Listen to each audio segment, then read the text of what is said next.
Hello, everyone, and many thanks for joining today's stream.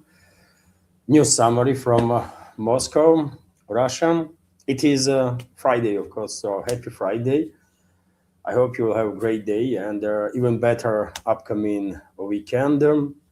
It is 3 p.m. Moscow time, middle of the day, and as always, I have prepared quite a number of news on some major developments, and I hope you will find this episode informative and useful. And if so, please like the video, leave some commentary. Might be helpful to deal with this extremely aggressive algorithm and shadow ban. Share information about existence of this channel with your friends, anybody you want, and interested in the news from Russia, for example, or pro-Russian takes. Will be very helpful, of course. And also, what? It is a Friday, isn't it? So probably I would not have a later update today. Uh, and therefore, after news segment, we can have a little community chat if you want. Or and also, let me just remind you, dear friends, that in case you like my work, if you are already, not a new owner in the community, if you know my work and like it and want to support my work, you can do it, of course, through several means. You can donate through PayPal platform, Boosty platform. You can subscribe to my Patreon page or page that I have on the Boosty. Will be also tremendous support, of course. And during the live streams, as you know, because my channel is monetized on Rumble and I'm streaming on both my channels on YouTube and Rumble simultaneously, you can use that super chat feature on Rumble to share any topic opinion you have and also donate to the project, or you can become premium subscriber on Rumble, also big support, of course. And I just mentioned PayPal. And dear friends, yesterday, right after I finished live stream, Anna dropped a screenshot of donation on PayPal. So let me thank today Natalia and the Bald Eagle for yesterday's $20 donation. Many thanks, sir. Comment from Natalia and Bald Eagle is keep up the good work. Thank you very much to both of you for your support and kind words. And today, dear friends, today also on the PayPal there was a donation, $5 donation from Michael. And there was a comment, not wealthy, but appreciate your work. Thank you very much, Michael, for your support and kind words. These small donations, Michael, are keeping this project alive. 5, 10, sometimes $20 donations.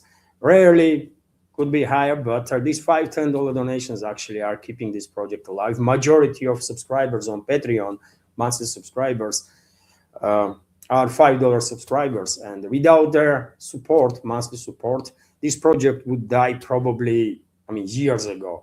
So therefore, don't worry about it. Extremely grateful for your support and kind words. And also, Teresa donated $5 today through PayPal with a comment. Thank you for your hard work. So thank you very much, Teresa, to you also for your kind words and donation. Thank you. And dear friends, in case you're interested how you can support the channel, under this video you will find all the links. Unfortunately, 2 members left our Patreon community, but I appreciate their support anyways. No matter how long member of community there can support, any support is appreciated, of course. So many thanks to everyone who ever supported and continues to support. Okay, dear friends, that's being said, let's go through some news now. And this is a second update for me.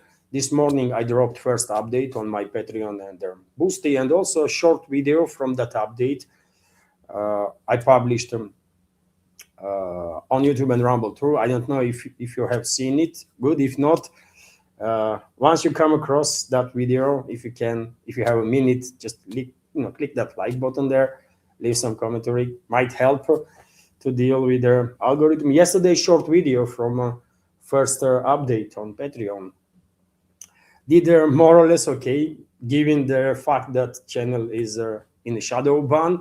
On YouTube, that video get 5,000 views plus. And nowadays, because of this freaking shadow ban, rarely my videos are getting to that level. Although we remember times when my videos had like dozens of thousands of views, right? 10, 15, 20,000 was not that rare occasion. But since then, things change, especially after October 7, when Israel, in its retaliation for actions of Hezbollah, went to genocide people there. And of course, I could not ignore that. And I was very direct in my commentary, in my opinions, very honest. And by the way, who controls YouTube. And so it didn't take long before they basically start killing this channel while suppressing with the shadow ban and the algorithm and all that kind of stuff. You know what's going on there. Anyways, that's been said. Let's go through some news now. And of course, I will talk about some topics that I highlighted there during today's first update for Patreon and the Boosted community, because these topics are big. These topics are important, and I think might have consequences, of course, and probably will have consequences, long-standing consequences. And of course, I'm talking about developments that took place in the past several days, when initially, day before yesterday, I believe, Defense Ministry of the Russian Federation, yes, exactly, day before yesterday, on 15th of April, Defense Ministry shared with the public information about a number of companies. You can see right now on your screen that Defense Ministry actually published these lists of the companies and also number of countries where these companies are located that are producing drones and the components for drones that then are transferred to Kiev controlled territory and used against the Russian people, Russian Federation. And Russian Defense Ministry was very, let's say, stricter in a statement. They issued a warning. I think it's worth, in case new members are watching community and don't really know what's going on, I guess it's worth to go through some details there. So branches of Ukrainian drone manufacturing companies are located in 8 European countries, according to data provided by Defense Ministry of the Russian Federation. According to ministry, these companies are located in Great Britain, Germany, Denmark, Latvia, Lithuania, and the Netherlands, also in Poland and the Czech Republics. Drone components, meanwhile, are also being manufactured in Germany, Spain, Italy, in separate entities, in Germany, Spain, Italy, Czech Republic, Israel, and Turkey. According to ministry, on March 26, authorities of several European countries decided to increase their production and supply of drones for strikes against Russia due to increasing losses of Kiev regime's armed forces and shortage of manpower. And among those countries, among those European countries, let's say, there is, of course, UK, which is leading for sure as a major force in a globalist movement among globalists. UK is, of course, one of those countries, and the Defense Ministry of UK made it clear that this year alone they plan to transfer 120,000 drones, long-range, maritime, fixed-wing, FPV, everything, 120,000 drones. They want to transfer to Kiev regime to strike on Russia, which is a big number, but it's not just UK, of course. Russian Defense Ministry, as already highlighted, mentioned at least 8 countries right there. And ministry also issued a warning. We view this decision as a deliberate step leading to sharp escalation of their military political situation across the entire European continent and their creeping transformation of this countries into strategic rear of Kyiv regime. These countries are strategical rear of the Kyiv regime since 2022, actually, but only now, Russian Defense Ministry decided to make this clear in its statement, and I think this is not random development. I shared straight away my opinion that this is not random development, and I think this is not. Also, you know that former Russian president, current deputy chairman of the Security Council, reacted on these statements or on this information of the Russian Defense Ministry, and he said basically that Russian Defense Ministry statement must be taken literally. The list of European facilities which make drones and other equipment is a list of potential targets for the Russian armed forces. When strikes become a reality, depends on what comes next. Sleep well, European partners. Medvedev wrote on his post on Twitter X, and this is not all. This is not all. Yesterday, former defense minister of the Russian Federation and the current secretary of the Security Council, Shoigu, made also a statement about these hostilities of the NATO member states, European NATO member states, for example. Let me give details about Shoigu's statement. So, Russian Secretary Council, Russian Security Council Secretary Sergei Shoigu reminded Finland and the Baltic states of Russia's right to self-defense in the wake of Ukrainian drone strikes. Recently, there have been increasing instances of Ukrainian drone strikes against Russia via Finland and the Baltic states. So this is our Secretary of Security Council is saying that recently there have been increasing instances of Ukrainian drone strikes against Russia via Finland and the Baltic states. These are NATO member states, by the way. So Shoigu is acknowledging that NATO's member states are directly involved openly involved in the targeting of the Russian Federation, because he says these drones are coming from their territory.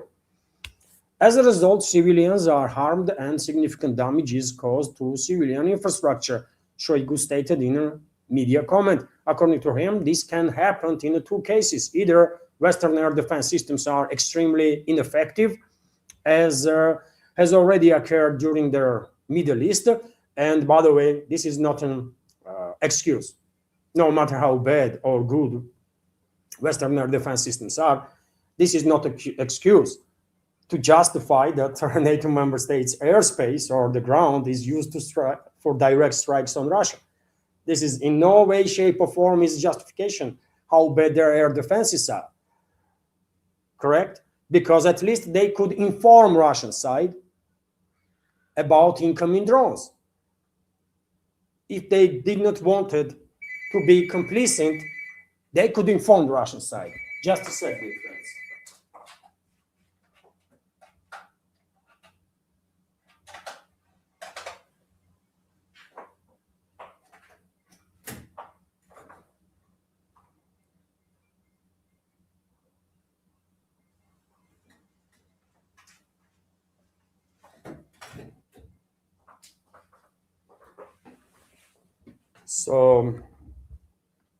So yes, at least they could inform Russian side that, well, we detected the drone, we cannot intercept these drones, but we are letting you know that this is happening, so take some action. But they did not do anything.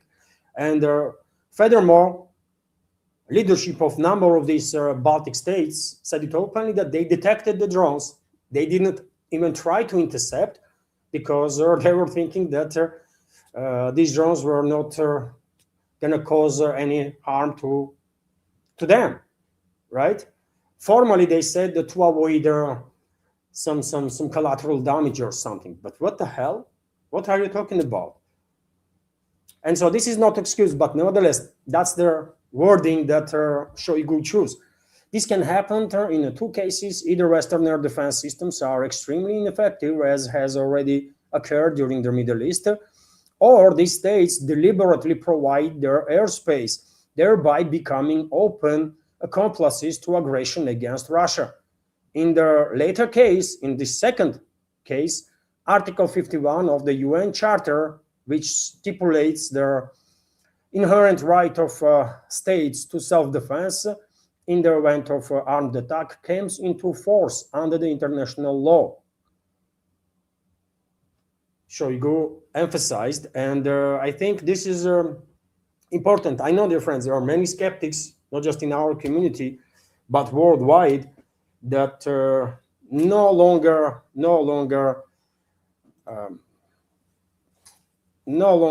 paying much attention, let's say, to put it mildly, to harsh statements or strong statements from Russian leadership, because in past 4+ years there was numerous strong statements, numerous warnings, and there was no much of a follow-up steps, and therefore these strong statements from Moscow largely ignored, right, by ordinary people and obviously by Western elites. But I mean, this time around, I think situation is a bit different. I honestly think so, because neither Russian Defense Ministry had to say anything day before yesterday. Neither Medvedev had to make a comment, and also day before yesterday. And yesterday there was no need for Shoigu. No one forced him actually to come up and make such a warning when he is indicating legal basis on which Russia might retaliate. Right? Clearly seems like Moscow is informing whole world what is going on, and simultaneously preparing groundwork for possible and maybe even inevitable Russian retaliatory strikes on a number of European NATO member states that are directly involved in this proxy war against Russia. And I think this retaliatory strike is most likely is inevitable, because you think how Western elites reacted on these warnings. Did they pay attention to it? Of course no. They launch more drones. That's their response. They launch more drones from NATO territory to strike Russia. And I'm talking about this report that we have this morning, by the way, today on 17th of April, that a number of intercepted drones in the Leningrad region of the Russian Federation has risen to 12. And there was some consequences of this attack. A vehicle and a building were damaged by debris from the intercepted drone, the number of which increased to 12, according to regional governor Alexander Drozdenko. According to him, drone debris also fell in a Vyborg district, causing no damage. Preliminary reports indicate no one was injured this time around, but during the previous waves of attack on the Leningrad region, there were casualties. There was very significant damage, and there was casualties, unfortunately. So that's the response. That's the response from NATO, from globalists and globalist-controlled regimes all over Europe there. So I guess ball is now on the Russian side, and Moscow don't really has much option, if you ask me, other than go ahead and take some strong steps, strike back on countries that are providing airspace for these attacks on the Russian Federation, and potentially on the countries that are producing weapons together with the Kyiv regime and for the Kyiv regime, which is their proxy, obviously. So I think Moscow don't really has much options but to retaliate, and I expect this retaliation to happen, as I have said in my previous updates, in 2 to 4 weeks' time. This is serious stuff, dear friends. You know my take about these restraint policies of Moscow. I don't think I have to repeat what I think about this policy. And you know how skeptical I was about probability that Russian leadership might change its attitude and actually begun retaliating on these hostile entities that are targeting Russia, but because of how carefully this groundwork is being done by Defense Ministry and the Security Council of the Russian Federation to strike back. So how carefully groundwork was done to present to entire world the basis on which we might retaliate. I think this time situation is more serious, and we should actually expect some countermeasures to happen. I think Moscow don't really have, share your take, what you think, dear friends, but I don't think Moscow actually has any other options, because if now we also do nothing, when after all the warnings, globalist controlled regimes in Europe decided to strike on Russia from NATO territory again, or through NATO airspace again. If we do nothing this time around, then we're gonna become a laughing stock of entire freaking world, man. No one gonna ever take seriously anything we say. Leadership of Russia, because if it was up to me, by the way, Russia would retaliate on these NATO member states on the very first day when they will send even a single bullet to Kiev regime. But fortunately or unfortunately, it's not me that makes that kind of decisions. It's a Russian president, Vladimir Putin. And so I think he already made up his mind that he has to do some changes in his policies, and soon we will see what this change is going to be. 2 to 4 weeks. If nothing happens, I myself never going to take seriously anything that comes out of either Kremlin or the Security Council. Because how many times you're going to say something that you will do it, and then you're not going to do nothing? How many times this might happen, man? So I guess this time around we're going to retaliate. This is my take, dear friends, on this situation. I don't know if there was any reports about these developments in the West whatsoever. Maybe not. Maybe nothing was said, but I think this time around situation is truly serious. And soon finally we might see Russia retaliating in this extremely hostile NATO member states that are directly involved in a war against Russia without declaring war, and they are guilty of death of thousands of Russian citizens. Thousands. And Defense Ministry already made it clear that there is quite a number of these European NATO member states that are involved in this war against Russia. And Italy is, of course, one of those countries. I give you this update on the matter, for example, that head of this Western-backed terrorist regime in Ukraine, Zelensky, stated that on April 15, he made this statement on April 15, that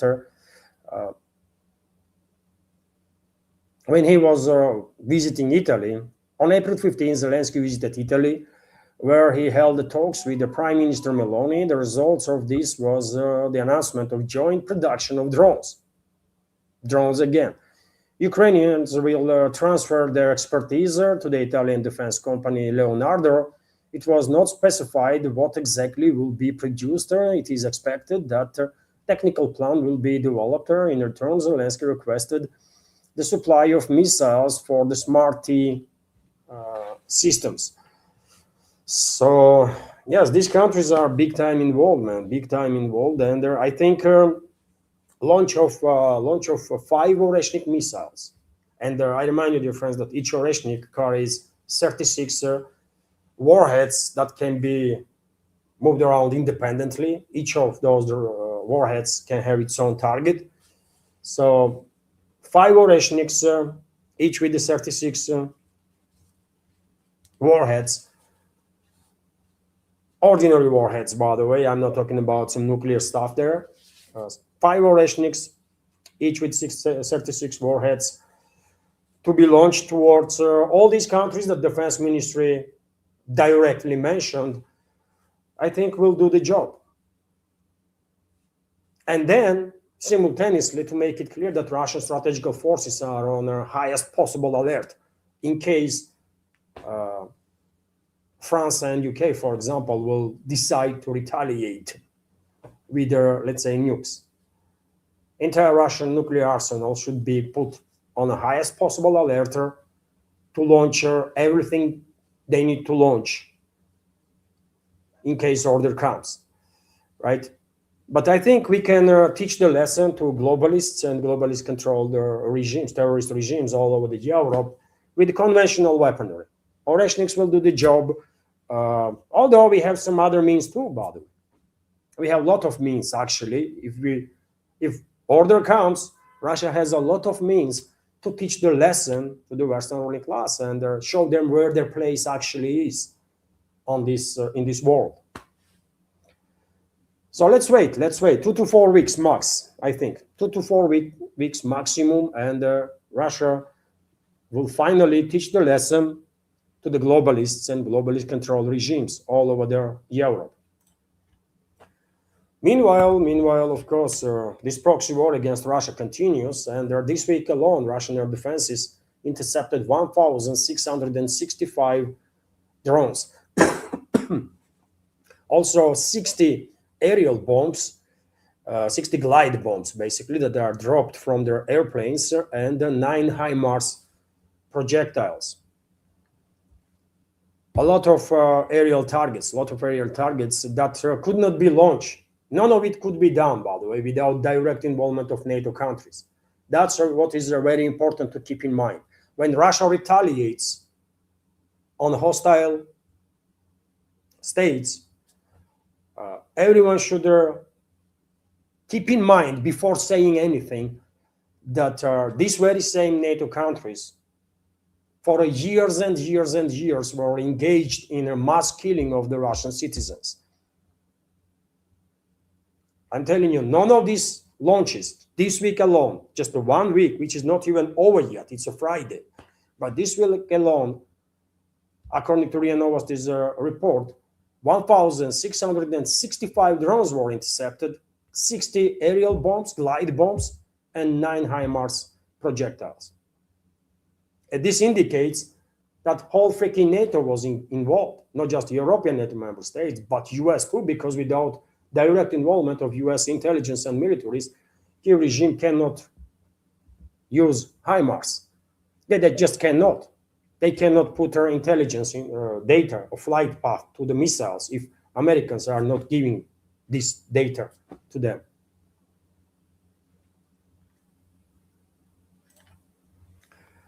And the Russian Federation is, of course, retaliating, as of now, only on the Kyiv-controlled territory, which is going to change soon, I think. Russia is, of course, retaliating on a Kyiv-controlled territory for now, and as a result of this regular retaliatory strikes, Kyiv regime, this Western-backed terrorist regime of Zelensky, is suffering significant losses, of course, in manpower, in military equipment, in capabilities of military-industrial complex, and also energy capabilities, because, for military-industrial complex, this energy is vital. And we have today this report that as a result of Russian retaliatory strikes, including on military logistical energy infrastructure included, power outages occurred in parts of Dnipropetrovsk, Zhytomyr, Odessa, Chernigov, Kharkov, Zaporozhye, and Donetsk regions, on parts of Donetsk regions that are still occupied by NATO mercenaries and NATO proxies. According to this information is coming from Kyiv regime's so-called defense ministry shared this. So I guess there was a quite large-scale retaliatory strike conducted by Russian troops past night. And during the day, dear friends, I saw a number of videos that were depicting Russian drones that were flying in many different directions, Kharkov, Dnipropetrovsk, and some others. So Russia continues to strike back. Yet again, as of now, on a Kiev controlled territory, but I think in next 2 to 4 weeks time, situation gonna change dramatically, and Russia will begin retaliating on NATO member states that are directly involved in this war against Russia. I really believe in this, by the way. This time around, I actually believe that we're gonna retaliate. Let's see, man. If 4 weeks, if 4 weeks passes, let's say, and if we didn't retaliate, man, I'm gonna be so freaking disappointed and frustrated, man. I would not be able to trust anything that comes out of Kremlin or Security Council at that point, man, because warnings were clear, right? Clear. I mean, you're not gonna get any more clear. You are mentioning that chapter of UN, right, about self-defense, and you are not forced to do anything. You don't have to make these statements. But if you choose, if Kremlin greenlighted defense ministry to make a statement about these NATO countries that are involved in these attacks on Russia, weapons production, and so on, if Kremlin is greenlighting defense ministry is making statements, then Medvedev is making statements. You might say, well, Medvedev always makes statements. Okay, but after Medvedev, former defense minister and current secretary of the Security Council, make also statement and issue the warnings. So in the circumstances when none of this had to happen, no one was forcing them to come up with these statements, but and they did it anyways. And so if they will pass on their own, I mean, if they do nothing, then yeah, I guess that's about it, man. I personally not going to be able to trust anything that comes out of from them no more, man. Right? Enough is enough. Anyways, let's continue with some other news. And TASS News Agency and many other media outlets are reporting today that Russian armed forces established full control over the Zibina settlement in the Kharkov region. Not a surprise, dear friends, not a surprise, because when Russian troops established control over the Volchansky Hutara, that happened like day before yesterday, isn't it? I said straight away that Russian troops will continue their offensive in this northern part of Kharkov region to liberate all these settlements that are almost on the border there. And that's exactly the direction of movement of Russian troops. This is Volchansky Hutara, big settlement, by the way, quite a big settlement, actually. I mean, you can see. This is Volchansky Hutara, and this is Zibina, relatively small one compared to Volchansky Hutara, but nevertheless, the direction of advance is clear. Buffer zone that Russia is creating in the Kharkov region is expanding on daily basis, basically. And it's not just Kharkov region. We can talk about Sumy region too, where Russian troops are becoming more and more active because, yet again, weather conditions are improving, ground is becoming more solid. There is a little bit of greenery already on the trees, right? And these forestry areas are becoming more and more relevant because you can use the forestry area to basically move silently without being noticed by drones. And even if you are noticed, drones gonna have a hard time targeting you, and you know how much of impact drones have on the battlefield nowadays. So Russian troops are very active in the Sumy region, and there are even, significant, much more significant activization to be expected in the Sumy direction. Same goes for the Kharkov region. Of course, I expect, and many others, by the way, that before end of this summer, Russian troops will either completely liberate this northern-western, this corner that is still controlled by the regime in the DPR. So therefore, significant activization to be expected there, and also Zaporozhye region. I mean, I would not be surprised at all if before end of this summer, Russian troops will be in Zaporozhye city itself, which is the administrative center of the Zaporozhye region. So clearly, as a weather is getting better, as a ground condition of the ground itself, literally condition of the ground itself, is becoming better. It's no longer as muddy as it was like a couple of weeks ago, for example. Of course, activization of Russian militaries on the ground is becoming more and more visible, and we again have almost on daily basis reports about liberation of more and more settlements. So this is important, of course. And also, dear friends, you might say, yes, Levan, but you see, I mean, Kiev regime is still managing to put up some fight, and their process is taking too longer. Why Kiev regime's troops are not surrendering in the mass? What's going on there? And even though I explained the situation quite a few times, as far as I see it, I will try to explain it once again. Why not? Especially because we have this report, for example, that barrier detachments prevented the Ukrainian Armed Forces from retreating in the Kharkov region.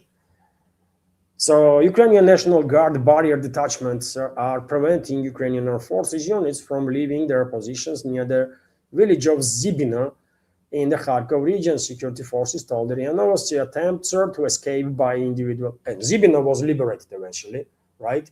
And Kiev regime's units suffered tremendous losses because those units were unable to retreat, many of them, because there was this detachment units behind them that were opening, they were killing.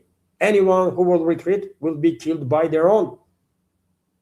That's what they do, by the way. That's what they do. Attempts to escape by individual groups of the 113th Separate Territorial Defense Brigade are being thwarted. Their agency source is saying, at the same time, Ukrainian militants are suffering colossal losses and are experiencing shortage of supplies. This source added, and as I said, man, Zibino was liberated anyways, and God knows how many. Russian Defense Ministry didn't give us specific how many troops of Kiev regime were neutralized during this process of liberation of Zibino, but I guess many soldiers of their hostile side were neutralized.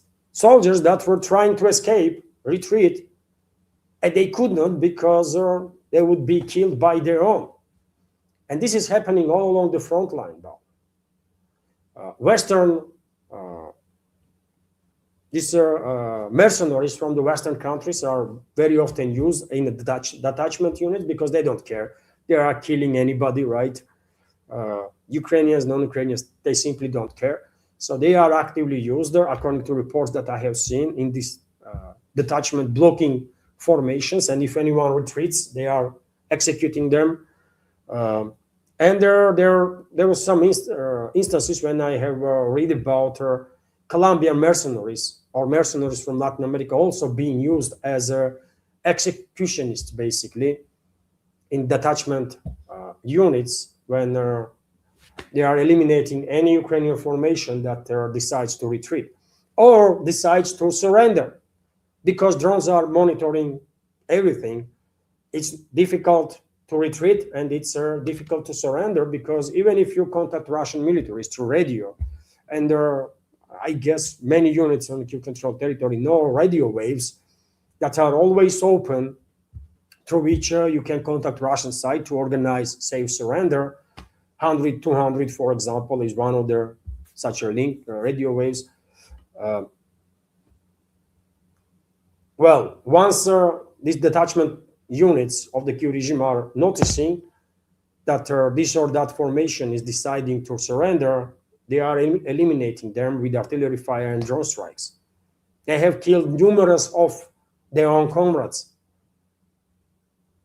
And so this even forcefully mobilized militaries, by the way, forcefully mobilized people from Kiev-controlled territory that were kidnapped on the streets and from their homes and from the stores and so on.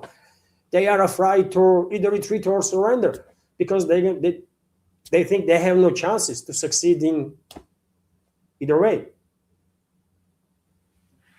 And that makes, of course, much more difficult to deal with these formations.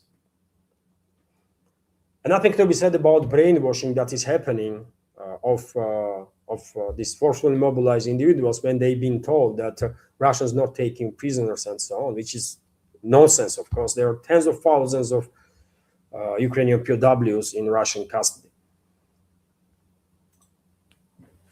Also,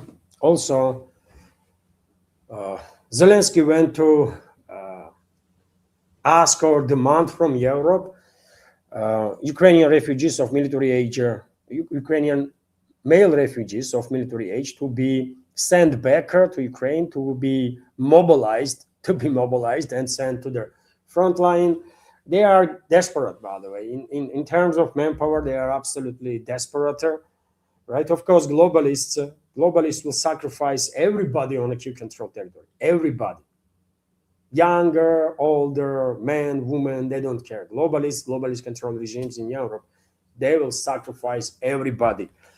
And not just on acute control territory, but they're going to begin sacrificing also those Ukrainians or those citizens of Ukraine that managed to flee this acute control territory and are in Europe now. And already in a number of countries in Europe, strict policies being implemented to make life harder for Ukrainian refugees, to force them basically to go back to acute control territory.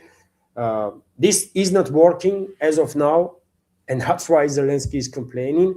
And soon I guess we're gonna see first instances when first one EU NATO member state, then another one, then third one will begin mass deportations of first detention and then mass deportations of military age Ukrainian men. Maybe it's a matter of, I don't know, months, 2-3 months from now, and I think this is going to happen. And so those are military age men that are hiding in Europe from the war. They should make some wise decisions now. They should flee. They should flee.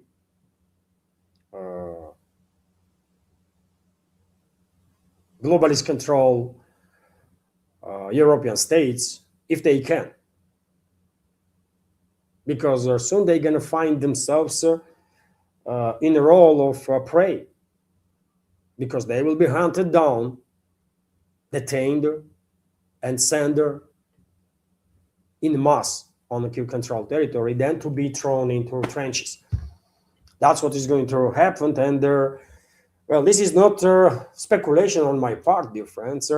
As I said, clearly steps, certain policies already being implemented in a number of European NATO member states, and processes activating.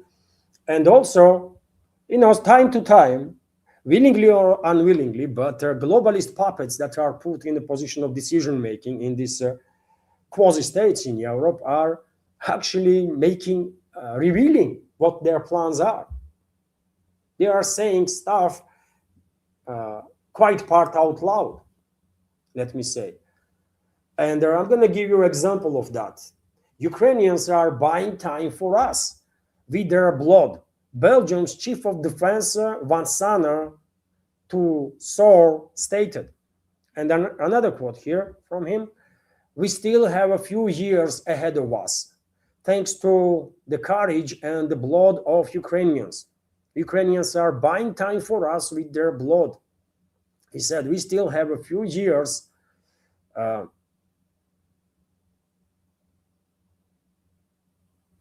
we still have, I already said that, still have a few years thanks to the sacrifice of their citizens of Ukraine there. And by the way,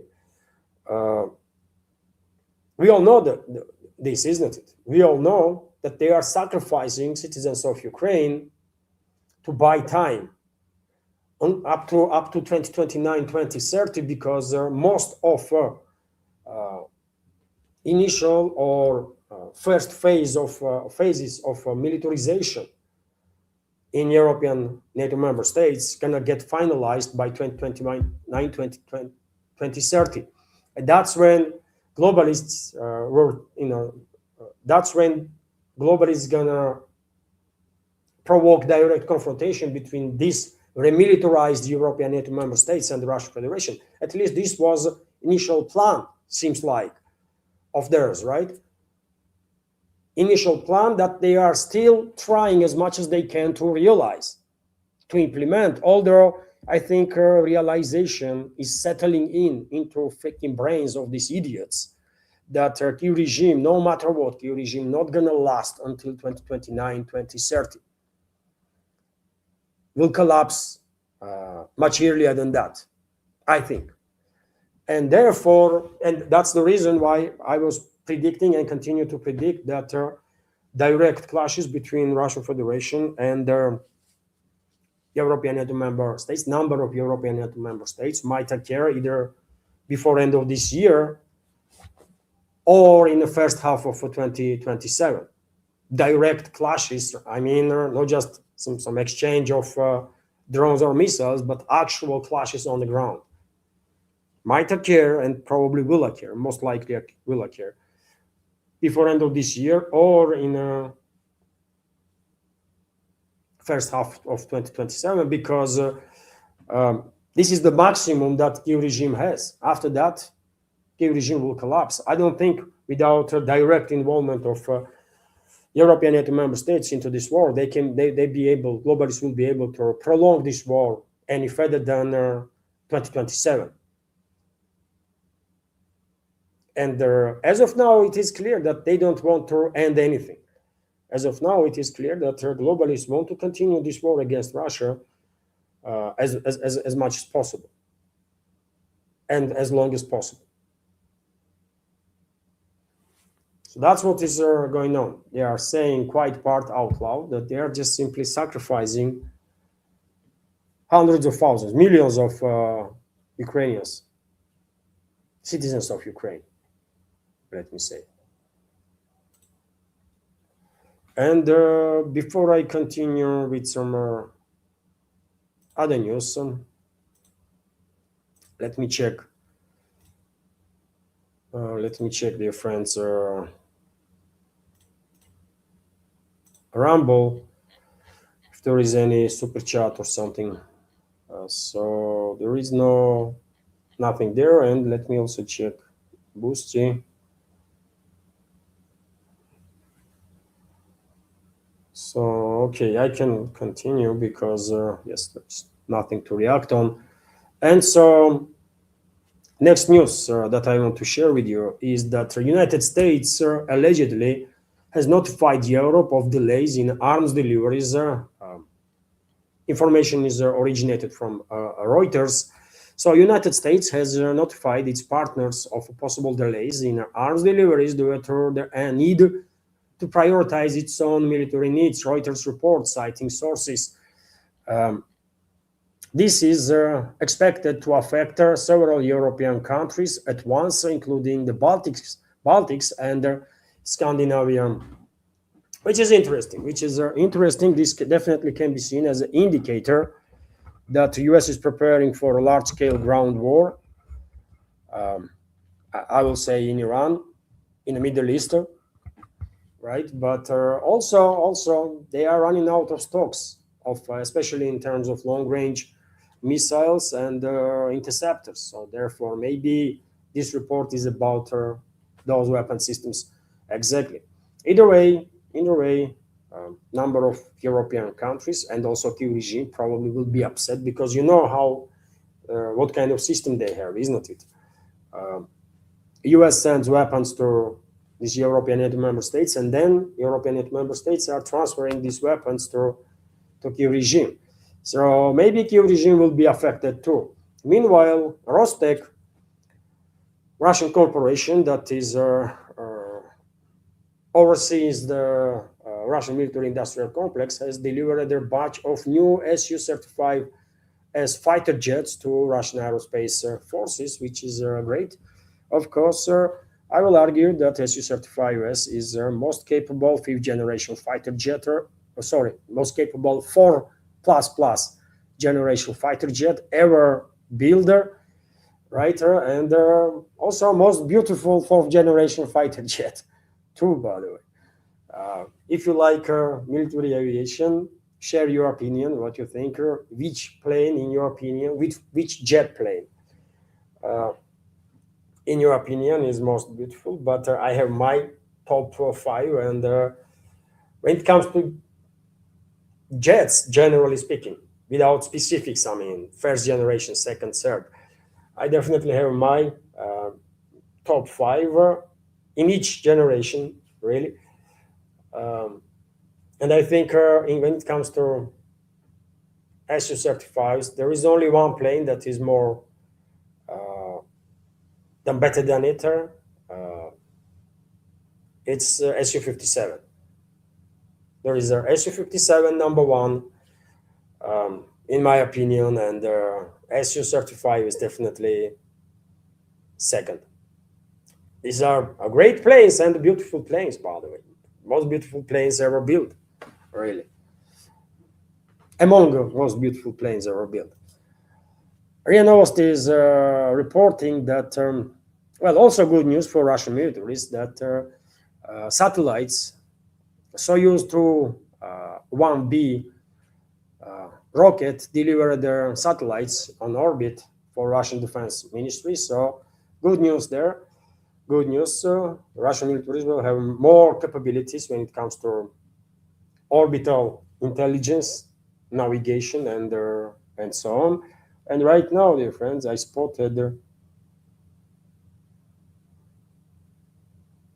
that there was a donation on a boosting, and before I will continue with the other news, and next is Middle Eastern developments, for example, and not just Middle East, but there are many other stuff that is going on. Let me highlight this donation, and there is a commentary too. So if I may, I will highlight this.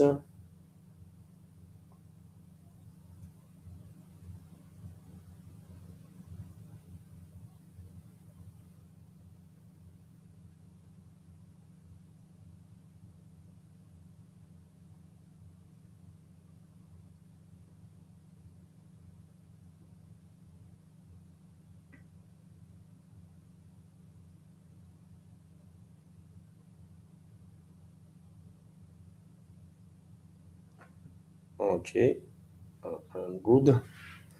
I can highlight now.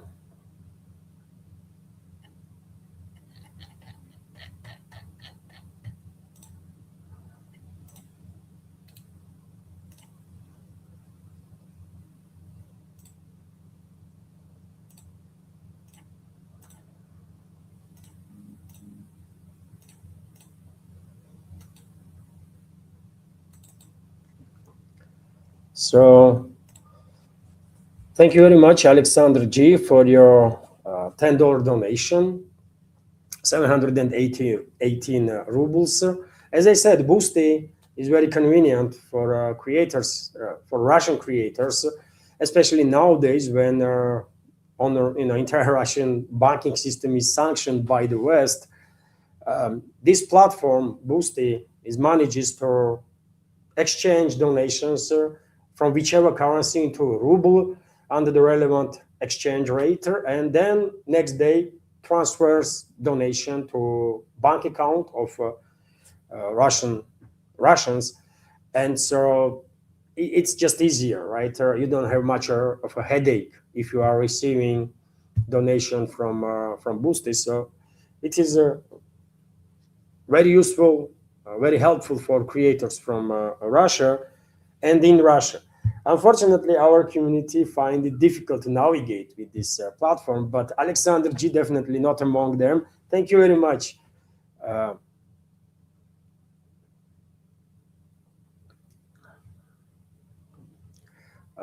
Thank you very much, Alexander G, for donation. And Alexander is commenting. Let me read their comment, dear friends. I will turn on this for now. When Kremlin prepare their legality, that is always a good indicator they are about to do something real on the ground. I agree with you. I agree with you, Alexander. This is definitely one of the major reasons Why this time around I'm bit more confident, that Moscow actually is very serious. Otherwise, they would not waste so much time about all these statements and clarifying the legal basis on which something might happen. They did not have to, right? But they choose to do it, and clearly, globalist controlled regimes out there in Europe are making tremendous mistake when they are taking this whole situation with the usual ignorance that they are demonstrating day in day out.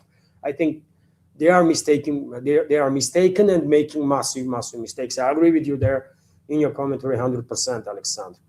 This time around, I think situation is actually indicates that something is going to happen. Thank you very much once again, Alexander, for your commentary and donation. Thank you. And let's continue, dear friends. Middle East, of course. There are a lot of talks about prolongation of a current 2-week ceasefire between U.S. and Iran. Iranian media even reported that U.S. asked for a prolongation of this ceasefire. Iranian side did not yet responded, although American officials are rejecting these claims. I don't know if U.S. officials can be trusted on that. Today they might say one thing, tomorrow another, day after something completely different. So therefore, I think Iranian media, even though there is a fog of war and all that stuff, we'll understand. Iranian media probably is much more trustworthy nowadays than any either so-called media from the West or the officials from the West, although we should take with a grain of salt any report, of course, from any one side, yet again, because of the fog of war. But while there is all these reports about possible prolongation of the ceasefire, possible talks in Islamabad, second round of talks, direct negotiations between US and Iranian delegations, Trump is acting like he just don't care. And maybe he actually don't. Because probably, he might don't know everything, and he clearly don't. And that's why he's so frustrated, because why would globalists, neocons, why would actual decision makers in the Western world will tell Trump or anyone else among their puppets anything more than that they need to know to be moved around this geopolitical chessboard in a direction that they want, right? But Trump probably knows at least as much to understand that all these ceasefire talks, all these negotiations is just a deception operation to buy some time. And when he was asked by journalists yesterday, late evening by Moscow time, he says that if there is no deal, fighting will resume. And he answered in a way that, who cares? I don't care about you. So this is, once again, unwillingly, Trump actually tell us much more than globalists would love to see, and much more than he intends. Because of course, these talks are not serious. This is just a deception, yet another deception operation. We know this. Iranians know this. Everybody knows this. Right? Also, but nevertheless, this deception operation will continue until war will resume, until globalists and neocons will decide that, well, they prepare their assets enough to launch next phase of war. Deception operation will continue. And Reuters reporting, for example, that very same Trump stated that Iran war should end soon. Both sides may meet at the weekend. So tomorrow and day after, there might be some next round of talks in Islamabad, probably, or who knows, somewhere else. But yet again, last time I checked, Trump already said that war is over. Remember, just 2 days ago, he said to Fox journalists that war is over, basically. But now he's saying that war should end soon. Tomorrow he will say something else. So therefore, should we take anything from him seriously? No. We should keep in mind that until Western ruling class will be confident enough that they have prepared their assets to launch the next phase of escalation, this theater basically from Western side will continue. And Iranians are in quite a bad situation, kind of, right? Because they know Americans are not serious, but on other hand, they don't want to be looked like it's them that didn't agree on negotiations or something, right? So they are engaged in these talks. Nevertheless, although I don't think anybody in Iranian delegation or in Iran actually believes that these are genuine talks from American side and they actually want the escalation. It's all fake. It's all freaking fake, unfortunately, of course. And also we have reports this time around from Washington Post, also coming from Trump, who stated that Iran allegedly agreed to give up on enriched uranium and to transfer this enriched uranium to American side, to Americans. Another lie from Trump, another deception, because Iranians said that they can transfer enriched uranium to third party, to Russia, for example, many months ago. And yesterday, you remember, dear friends, I showed you a short episode of interview of a press spokesman of the Russian president, Peskov, with India Today TV channel. And the host of India Today TV channel asked precisely about this situation, Peskov. Probably she didn't knew, and she asked Peskov, is it true that Russia offered to take enriched uranium from Iran and Tehran was not against, but American side was? And Peskov says, yes.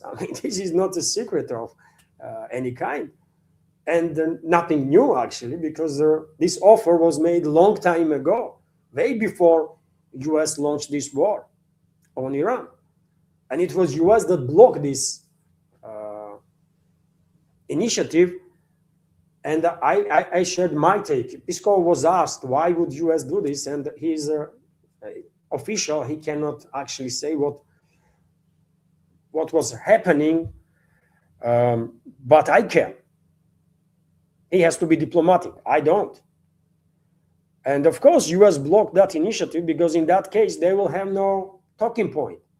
Now, only talking point they have that through which they are managing to brainwash people all over the Western world, at least, and justify their illegal war is this existence of this enriched uranium on Iranian soil. And if, let's say, 3 months ago, Russia took this enriched uranium on its territory, what would the Western ruling class talk about now? Why they launched this war? There is no enriched uranium there, no more. There is no military program. So why you launch a war? So you see, and of course, U.S. Leadership, Western ruling class basically knew 3 months ago, 5 months ago, they're gonna launch a long time ago, by the way, that they're gonna launch this war against Iran because it's their plan. Destabilization of the Middle East, as I was saying for years now, was always part of long-standing, this decade-old strategy of the Western ruling class to destroy Russia and China and to cement their dominance over the world. Middle Eastern chapter in that strategy is absolutely crucial for the Western elites. Destabilization, and that chapter is focused on a full-scale destabilization of the region and the provocation of all sorts of wars on ethnic and sectarian lines and anything in between and everything in between to isolate this region from their global economy. And as of now, partially they succeeded, but only partially, right? And therefore, they're going to continue. They're going to continue until they will completely cut off this region from the rest of the world, from global economy. But Western propaganda, Washington Post, for example, they are acting it's something extraordinary with this uranium. I mean, enriched uranium. This topic would not be issue if Washington did not block the matter. And have you ever heard in Western media this information that it was Washington that blocked transfer of this uranium? You know, I can give you all this exchange between India Today and Peskova. I still have that video, did not delete it yet. Let me give you the difference. And you tell me if you have heard in Western media anything about this.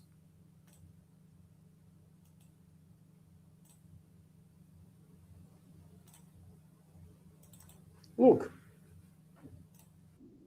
Point between US and Iran was the enriched uranium. Now, Russia has, in some reports we see, proposed taking custody of Iran's highly enriched uranium as a way to reduce nuclear risk. Is this a serious diplomatic initiative that Russia is willing to take on? Yes, and it's not a new one, actually. President Putin initiated this proposal well, quite a time ago. And he said that Russia was ready to take enriched uranium on its soil, and this actually could have been a very good solution. But unfortunately, American side rejected this proposal, and then now it's not on the table of negotiations. Although President Putin is ready to return to this initiative, should it be needed for the countries concerned. Maybe in this context, so there is a sense in recalling the very beginning of the story in the Gulf. This is a very important question, sir. I just need to ask you this. For our viewers, for the world, you're saying that Russia had put this as an offer long ago and US rejected it. Iran was okay with it. Yes, Iran was okay with it. Iran was okay. Well, you know that we have cooperation with Iran. You're a P5. Why would US object to this? Well, they have their own demands. They have their own interests. So the question is to unite demands and interests of all the parties concerned in order to reach the agreement, to make a deal, as Washington says. Well, I mean, Peskov, of course, cannot say it publicly why US rejected this offer, but I've said it because they wanted to have a talking point when they would launch a war, and of course they knew they're going to launch a war.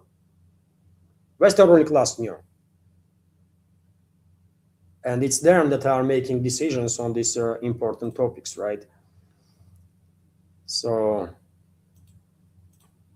that's how it is.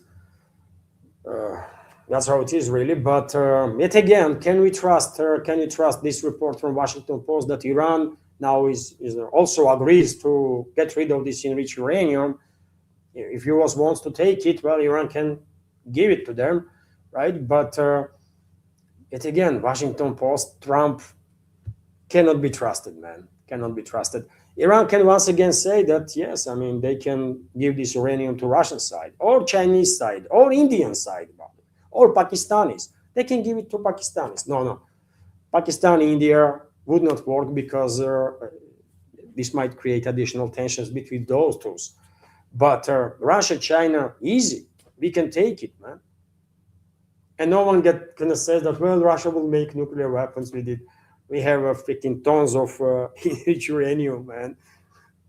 And we are exporters of the enriched uranium of any level. No, not any level. Of course, we don't export military-grade uranium, but Russia has 5,000 plus nuclear weapons, man, or 6,000 something. We don't need no more of that, right? So I don't know what to make of this report. Probably this is a lie. entire everything that West is engaged in is a theater, and lion should not and could not be taken seriously, I think. And dear friends, before I continue, and there is a lot to talk about, of course, let me highlight a super chat from Rumble. I just noted this super chat, and the Scooby is commenting there. Thank you very much, Scooby, for your super chatter and the $2 donation on Rumble. And the comment from Scooby is YouTube is a rivalrous and excludable good that operates on a profit and rent seeking. It is not a public good square by definition. Your money and data are both utilized to fund wars of aggression. I mean, anything you do, Scooby, I will not argue with you. Anything you do, you go today and buy bread, right? You go today, buy bread. You are paying tax on that bread, right? Certain percentage of that volume that you pay for bread is for tax. And therefore, by buying bread, you are financing war in that case. If you are US citizen, for example, or Israeli citizen, or citizen of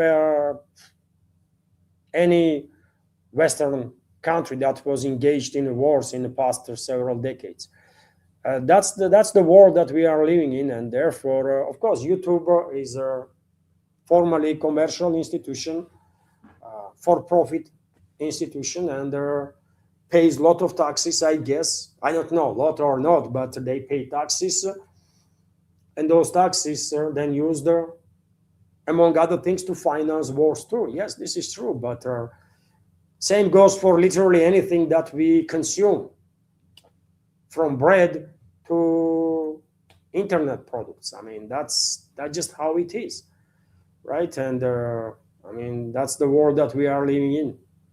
And when it comes to YouTube is not a public square, formally yes, but it should be designated as such. Not just YouTube, but Twitter X, Telegram, even Rumble, although Rumble is not on the same scale yet, but it's still big enough, right? It's still big enough.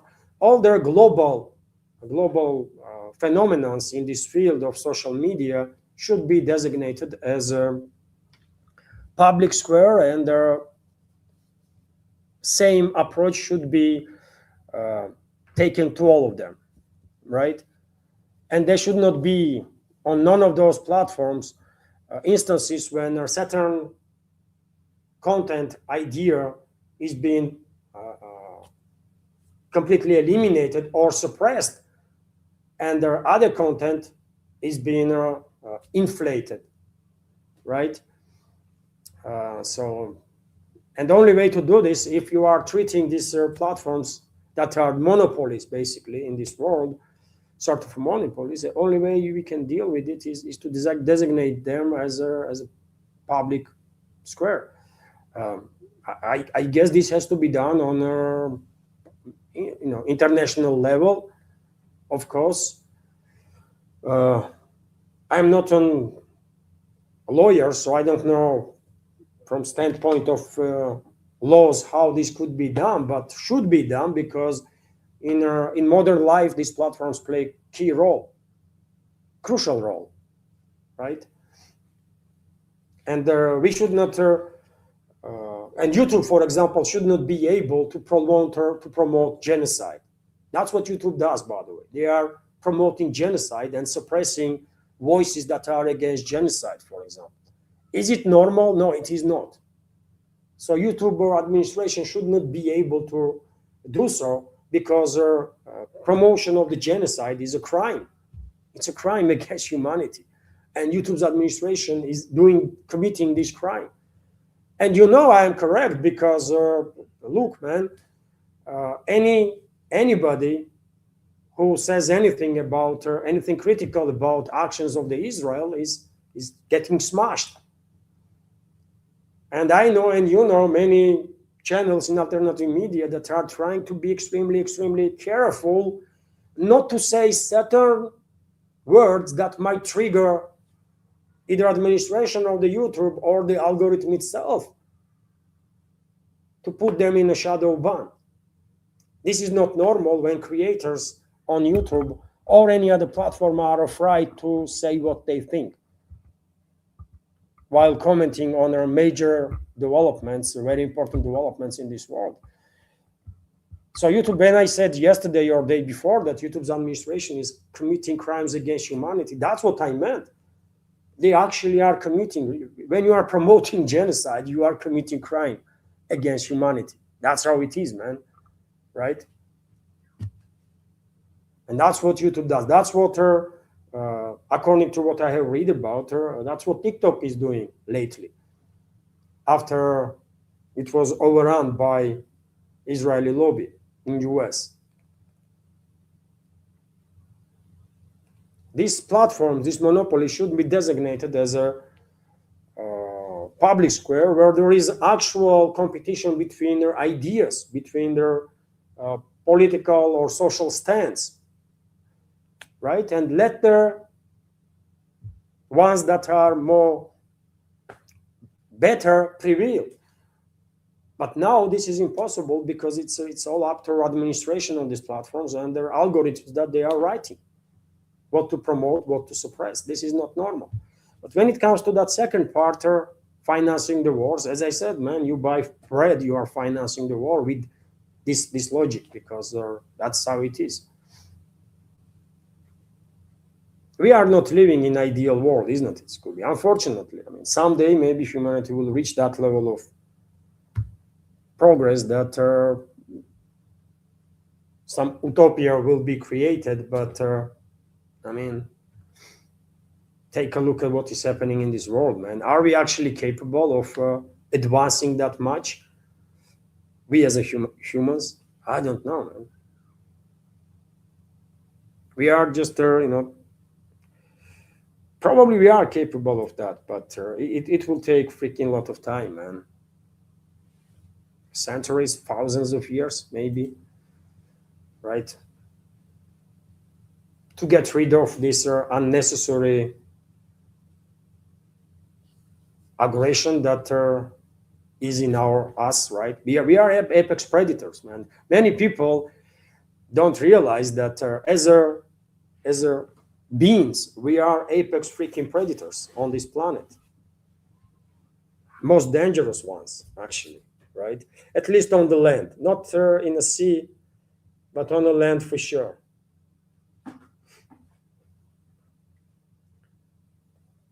So thank you very much, Scooby, for sharing your opinion and the super chat and the $2 donation. And dear friends, let's continue with some other news. As I said, it's quite a lot to share. And you know what I have said, isn't it?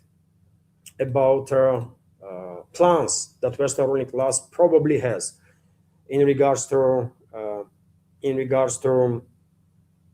Middle East, in regards to next phase of escalation. Basically, I was saying even before US and Israel attacked Iran, I was saying that I'm not sure US has deployed enough assets or even has enough assets to achieve goals that Western ruling class will give them, right? And it turned out that I was correct, because this first phase of attacks on Iran, first phase of this war, did not collapse the state, did not collapse the society in Iran. Civil war did not happen on ethnic and sectarian lines. Iran is still standing and society is still united, largely. And I was saying, even before this war began, that at some point, probably, Western ruling class will send their Europeans too into this war. And as time goes by, there are more and more indicators that that's exactly what is happening. So this, my prediction, gonna become reality too, as well as the prediction about false flag operation that most likely will be done, committed by Israeli, US, British secret services to justify involvement of European NATO member states in this war, to invoke Article 5, for example, or just to have a justification. And on this very topic, we have this report report that Germany, according to Political, Germany prepared to send their minesweepers to the Strait of Hormuz. And you know, dear friends, Iran did not invite no one country to help them with the minesweeping or whatever. No one was invited. Definitely no one from the NATO, correct? But nevertheless, Germany is already on this topic, and a number of other countries too, because right now, and by the way, as I have said before, just imagine Germany or Poland or whichever send their freaking minesweeper, and once this minesweeper is either in the Persian Gulf or Hormuz Strait or Gulf of Oman, it's targeted and sunk. Or if not sunk, then there is significant casualties on the board. Israeli secret services, American secret services, British secret services can pull off this operation easy, right? Easy. They can target this vessel with drones that will simulate Iranian drones, right? They will look like Iranian ones. Even probably they already have prepared those, correct? And they will film it, so that no one will have any doubts. They did try something like that with Azerbaijan. Remember when U.S. drones were used for strikes, and because they are triangle too. They have a triangle shape too, like Iranians do. Azerbaijani side straight away went to blame Iran. And Iranians said, no, we did not target you. It was American drones. Correct? Israel has similar type of drones too. And so they will target this minesweeper from Germany, from Poland, from whichever country. And if this country then says, well, we were targeted, and therefore we're going to invoke Article 5 now, what's going to happen, do you think? Wouldn't that be justification enough to not just invoke Article 5, but to rally the masses in Europe for this war?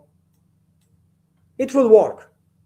It would not convince everybody, but it will convince enough people, I guess, to, that local regimes will feel comfortable enough to go for this war, right? And as I said, it's not just Germany, not just like few countries in Europe. It's a lot of countries that are going to be involved in that next phase of war, alongside of US and Israel, because I have for you this report here, that today, right now, Macron and the Stammer are leading the meeting of about 40 countries. About 40 countries.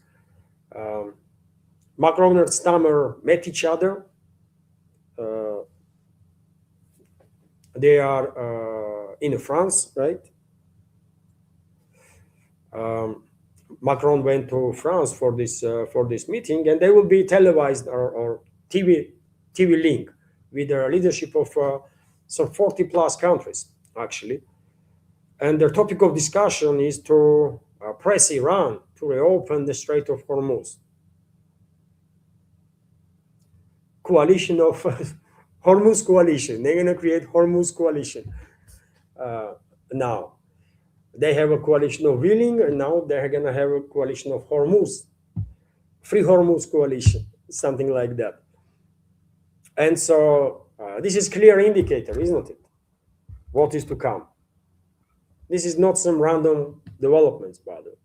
And yet again, globalists only, Western ruling class is only giving these puppets like Trump, Macron, Stammer, and all the others, Merz, Bertz, and the rest of the garbage, just a little portions of information that is enough to move them around this geopolitical chessboard in a direction that Western ruling class wants. And they are unfortunately quite good at it. Man, right? And therefore, and this is one of the reasons why I'm quite confident that in the prediction that it's only a matter of 2 to 4 weeks maybe, and it's only a matter of time, couple of weeks rather. And next phase of war will begin in the Middle East. Meanwhile, interesting news for you from US about US Navy. Fire broke out on another US aircraft carrier, Dwight Eisenhower, during their maintenance at the base in Virginia. 3 sailors were injured, but their crew quickly extinguished their fire, reported Fox News. And well, I remember when the fire broke recently on Gerald Ford, that was, isn't it? Also, initial reports were that yes, fire broke in a laundry area, but was quickly extinguished. And a few days after, we learned that as a result of that fire, 600 sailors were sleeping on the floor. So it was not a minor incident, and it was this fire was not extinguished in a few minutes, for sure. And maybe this time around, the situation is same with this Dwight Eisenhower aircraft carrier, and their damage was serious. And you know what I think, and I even commented on this matter on my Twitter X and Telegram page that I'm not quite sure this is all just random stuff, just accidents, because somehow it seems to be too much, really, even for this declining empire and its declining navy, US and its navy. There's so many freaking accidents is just way too much. Every week freaking accident on the nuclear vessels. This is a nuclear aircraft carriers, by the way, right? Safety measures on the nuclear vessels, of course, are tremendously higher than on any other. And every other day, we are receiving reports that on the US nuclear powered vessels, there is accidents. Sometimes sailors are drowning in a freaking shit, literally in a shit, because of switch system problems. Other days, they are engulfed in fire. What's going on? And is everyone sure, actually, that these are definitely incidents and not a sabotage by US sailors themselves that don't want to participate in war crimes and crimes against humanity that Washington is committed to? Just asking, because really, too much of incidents, man. You know, one incident in a year, one incident in 5 years, 10 years. Yeah, one might say, unfortunately, yes, I mean, shit happens, but every week? No, it's something not quite right there, isn't it? So yes, that's quite interesting information there. And also, when it comes to US militaries, what you see on your screen right now, this is food. This is food that US militaries are being provided on USS Abraham Lincoln. Another aircraft carrier which is operating in Indian Ocean, right, on the northern western part of Indian Ocean, and is involved in this war against Iran. That's what people eat there, man, on that aircraft carrier. What is this? Can you understand what the hell is going on there? What is this, man? Holy moly. Issues with logistics in US Navy must be, and US Army, in generally speaking, must be really, really serious if they are starving their own militaries, by the way, because how are you going to eat this shit, man? Come on now. I mean, if you are very hungry, you might eat anything. But for God's sake, man, what is this? It looks scary, man. It is scary, right? So U.S. military is decline is just absolutely tremendous, man. I saw report in the French media about all this situation and food on Abraham Lincoln, and the hosts of that French TV were they were unable to stop themselves from hysterical laugh on live TV. By the way, they couldn't believe that that's what is going on. And this is happening in the military of the country that spends $800 billion a year, or we're spending $800 billion a year, at least, on its military, and plans to spend 1.5 trillion next year. This is crazy, isn't it? This is freaking insane, man.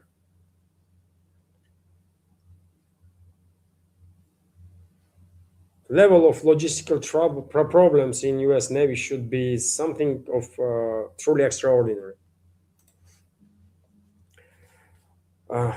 Meanwhile, Trump, for whatever reason, decided that it's him that gonna announce a ceasefire, 10-day ceasefire between Lebanon and Israel, and he did it. He announced this ceasefire that should take place right away as U.S.-Iranian ceasefire went into force, but Israel didn't care, of course, and then U.S. backtracked on initial agreement and said that, well, Lebanon was not included, which is a nonsense, by the way. Pakistani side, mediator, said that Lebanon was included in the ceasefire. But yet again, Israeli side did not care then, and Israeli side does not care now too, because according to reports, it only took 30 minutes, literally 30 minutes, after declaration of ceasefire, Israeli side to break it and to open and reignite hostilities. 30 minutes. That's all they managed to do. Israeli artillery opened intense fire on the two towns in southern Lebanon half an hour after the ceasefire went into effect. Lebanese national news agency NNA reported. That's what Israel is. That's what Israel is, man. And also Netanyahu stated that IDF will remain in southern Lebanon after the so-called ceasefire. And of course they will. Of course they will. They want to occupy entire southern Lebanon, at least entire southern Lebanon. Ideally, they would love to genocide everybody in Lebanon. I mean, majority of Israelis, those fascists probably would be absolutely happy if they be able to kill everybody in Lebanon, literally everybody, and take entire territory. But as of now, their declared goal is to completely occupy southern part of it.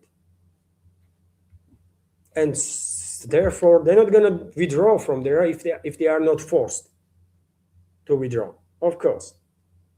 And this ceasefire is all BS, obviously, by the way. It's nonsense, as it is nonsense in case of Gaza. Since declaration of so-called ceasefire in 2025, more than 700 people, civilians, were killed by Israelis, at least. So what kind of ceasefire is that?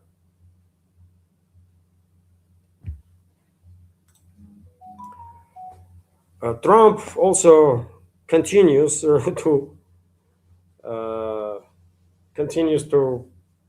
act crazy.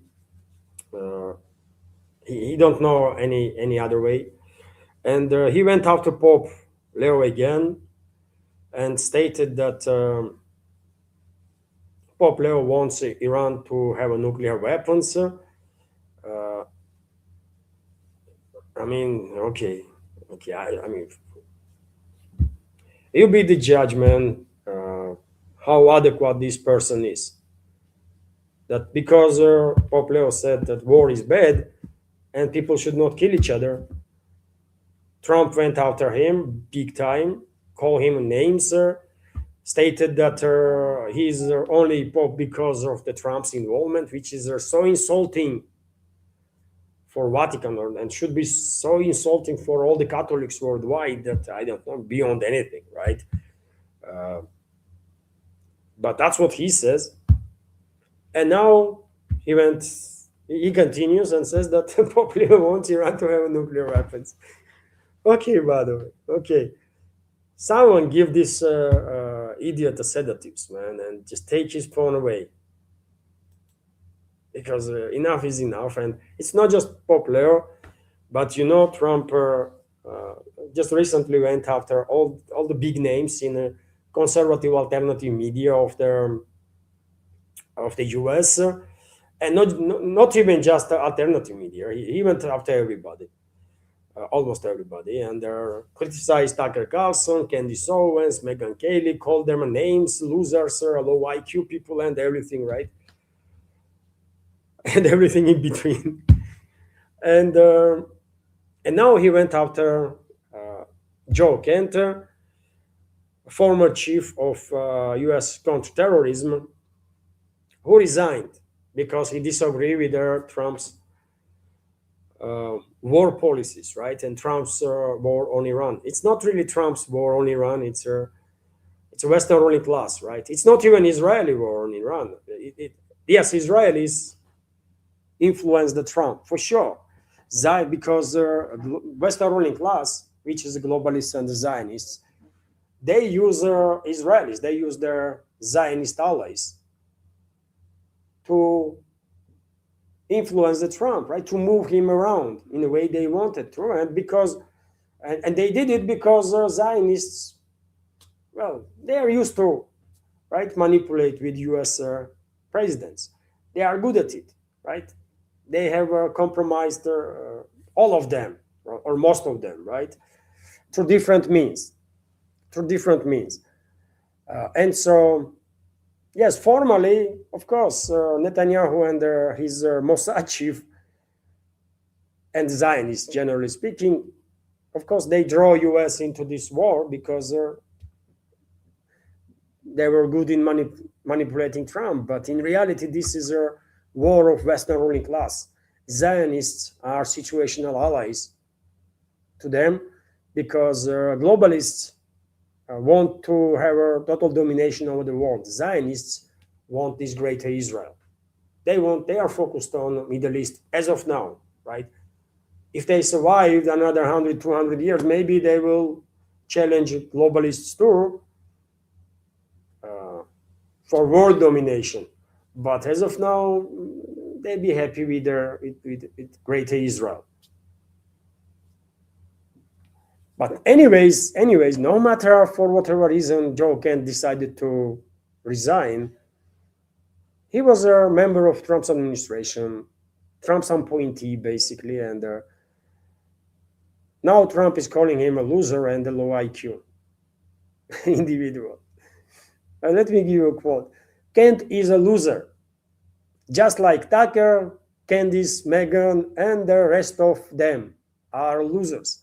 You are born that way, low IQ, and there is not a damn thing they are going to be able to do about it. Trump said, and okay, man, okay. This guy truly has some. I mentioned this topic during today's first update that I published on my Patreon and Boosty, and I said there that this person, Trump, probably entire his freaking life has some psychological issues, or probably he wanted to be clever, but he is not, because probably he did not spend that much time reading and studying. And if you are not spending time reading and actually studying stuff, you're not gonna be that clever, really, right? You're just not. You're not gonna be able to have a complex thinking process. You need to take a certain volume of knowledge and information and work with this to reach certain level of intellectual capabilities, right? Trump is nowhere there, and probably he knows this. He knows this entire his freaking life, and that bothers him, and that's why he's attacking other people, calling them basically idiots, like low IQ people. Average IQ in US is like, I don't know, man, 60, 70. I mean, that's an idiot level IQ, literally, right? Anything below 120 probably is not really a good place to be in. But yes, man, this guy has problems. I mean, every day we are receiving more and more indicators that this guy, Trump, has some psychological issues. He's kind of, you know what I can tell you? He's kind of screaming for help. That's how demonstrative his mental illness is. He's kind of, while acting this crazy, it looks like he's screaming for help, man. And there's someone who should freaking help him, man. Remove him from this office, invoke that 25th article or amendment or whatever their stuff that is, and let the psychiatrists take over and psychologists take over the Trump, and maybe they will, help him somehow. I don't know, man, but this guy is screaming for help, man. He's not stable. He's mentally ill, right? He's just freaking mentally ill. And another example, if you want to, another one. Well, there you have it. He was asked how long will Americans continue to see these high gas prices? And you think what Trump answered? He said that gas prices are not high. He said the gas prices are not high. And everybody should not believe their eyes. Everybody should not believe their pockets when they pay more. Trump says, it's okay, it's not high, man. Don't worry about it. Okay. Does it looks like answer of the human being that good with brains? No, it's just not, man. And this is extremely dangerous because we are talking about individual that at least formally is commander-in-chief of a nuclear freaking country, man, nuclear superpower. I mean, this is extremely dangerous. You cannot get any worse than that, really. And when it comes to energy prices, well, U.S. citizens and citizens of many other countries should get used to it because already, if war and everything, all the escalation will stops right now in the Middle East, which is not going to happen, unfortunately. But if it will take at least 2 years to recover to the pre-war levels, at least 2 years. So therefore, anyone that says that soon energy price is going to come down is lying. This information is coming from International Energy Agency, and they should know a thing or two about energy sector, right? So yeah, that's how it is. And Trump and everyone else that says the energy prices are either not high or going to come down fast, they are just lying, man. That is that. And dear friends, dear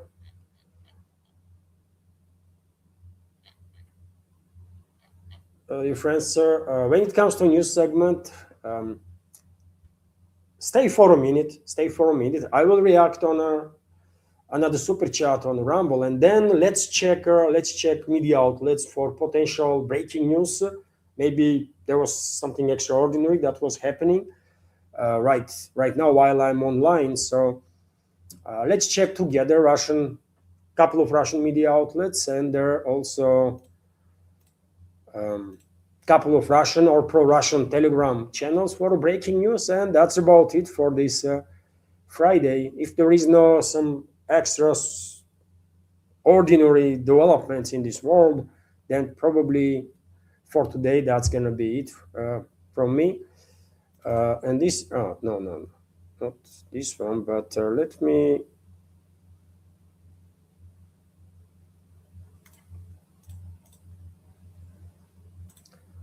dear friends, make a screenshot of this another super chat on Rumble.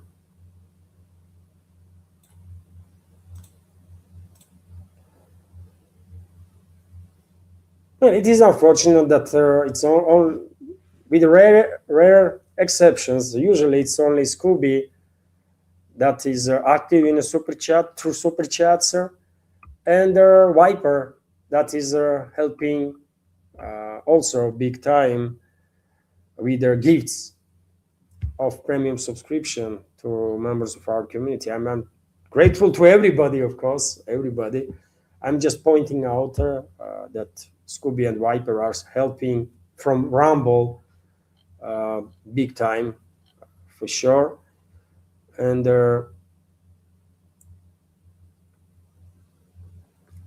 let me highlight now this another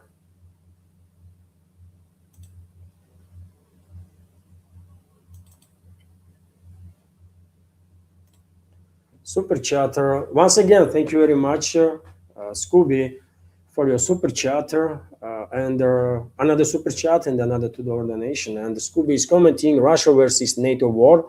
What are the limits for Russian capability in terms of territory gained? Would the Baltics come under Russian control?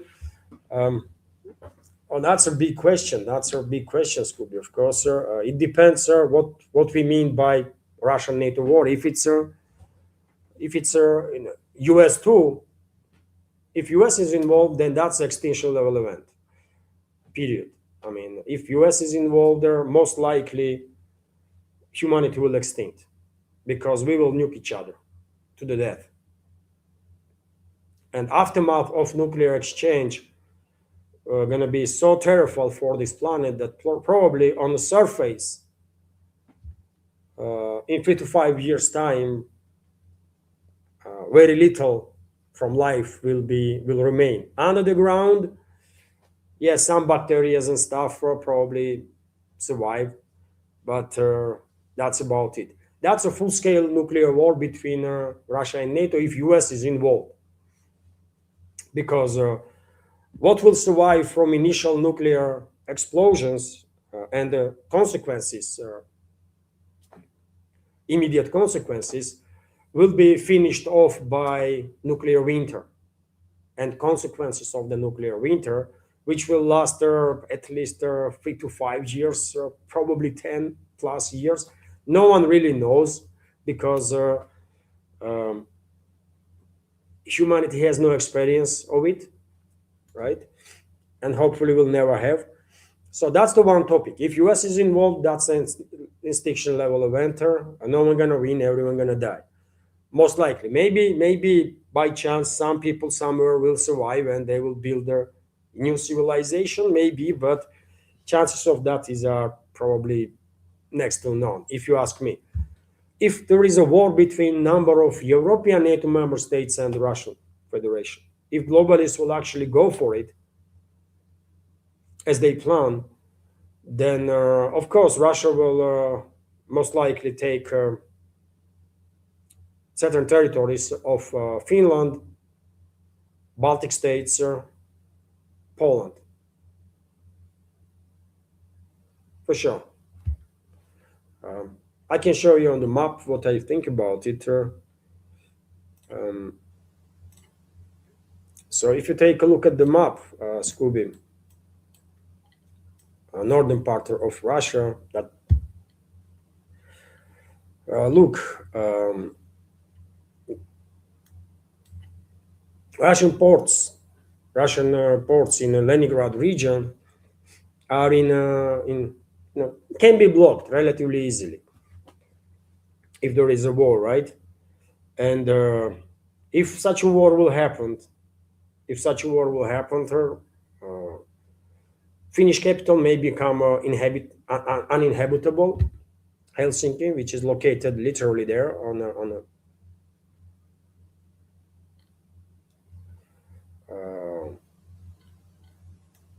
in the Gulf of Finland, right? And the entire this territory, coastal line, probably will become Russian. Or maybe Russia will just annex entire Finland out of the necessity, right? Because Finland, when Finland was a neutral, that's the one thing, right? Neutrality forces you to act in a certain way, right? When Finland joined NATO, I don't know if Finnish people were thinking about it or not.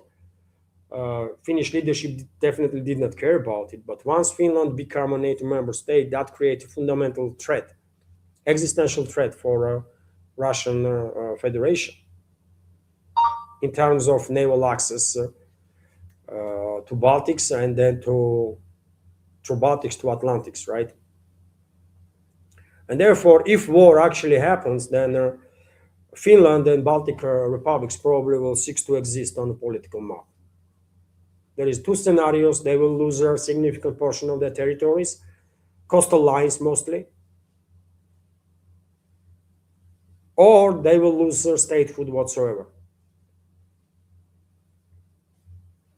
And when it comes to Poland, Suwalki Gap will become under full Russian control, of course.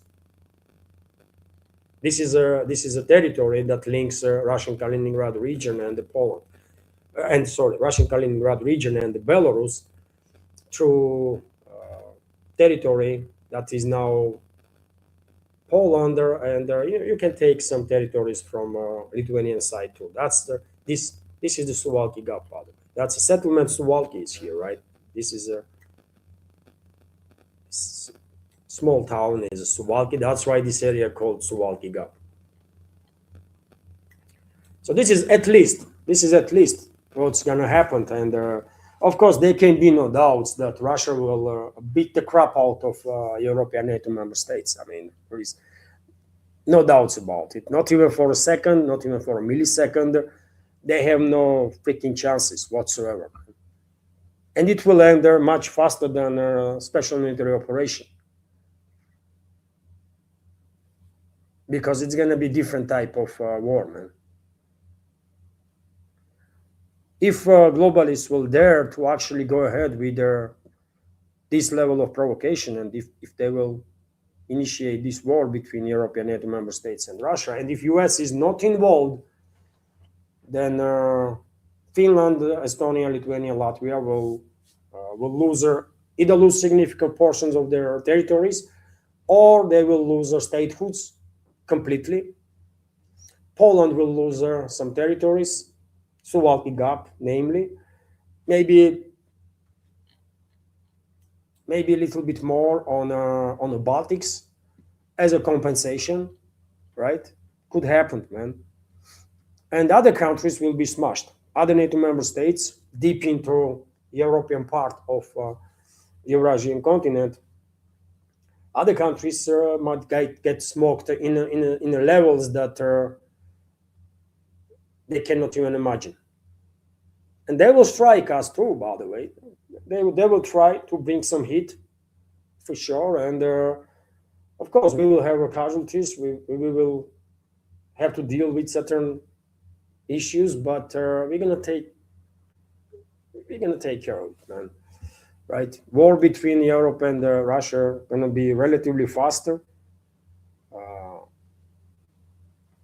and gonna end with complete, absolute defeat of those European NATO member states that will dare to be involved in that war. 100%, there can be no doubts about it.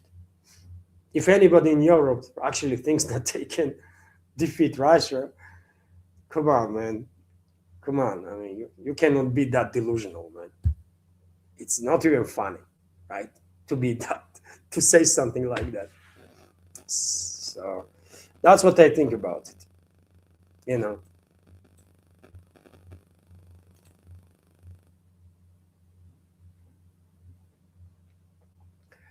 Dear friends, I answered to this. I saw there was a question from Nidish. I spotted these capital letters.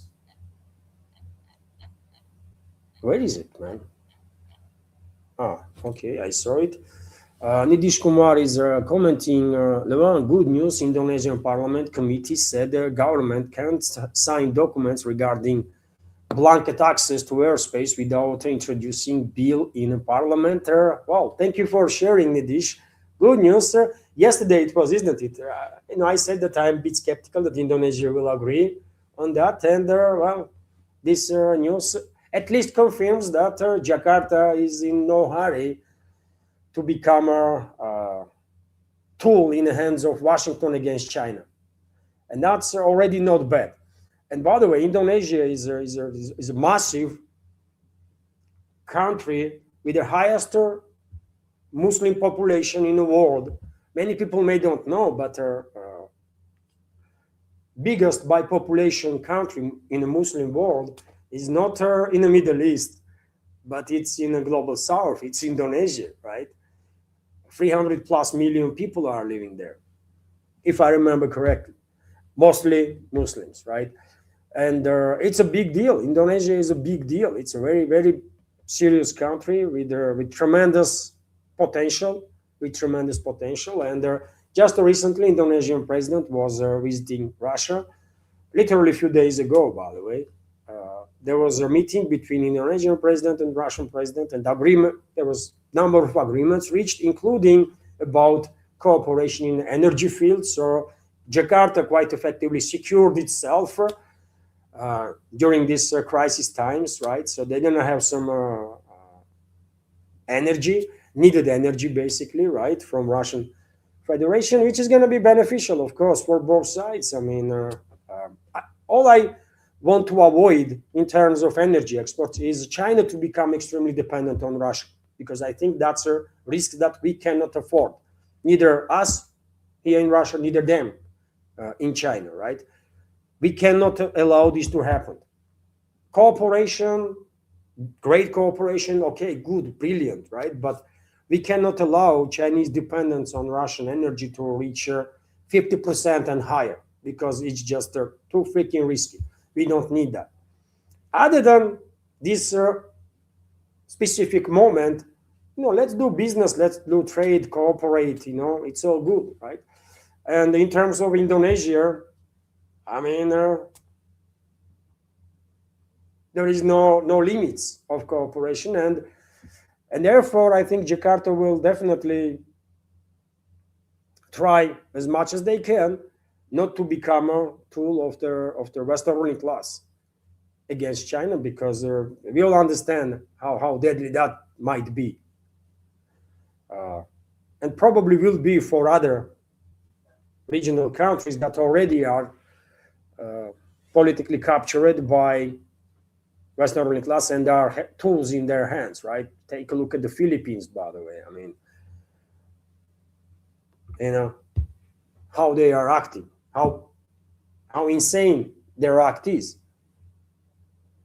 Instead of thinking about survival, self-interests, they are acting on behalf of Western ruling class, escalating with China, man. China can freaking like smash you and would not even notice it. Like when you are walking and smash ant, right?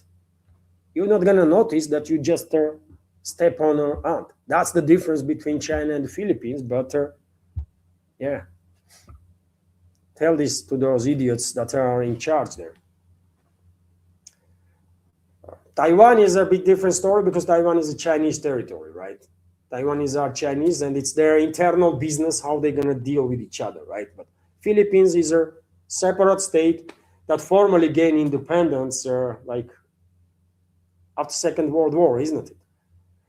But in reality, never. Thank you very much, Nidish, for sharing this information. Good stuff there. Good stuff. And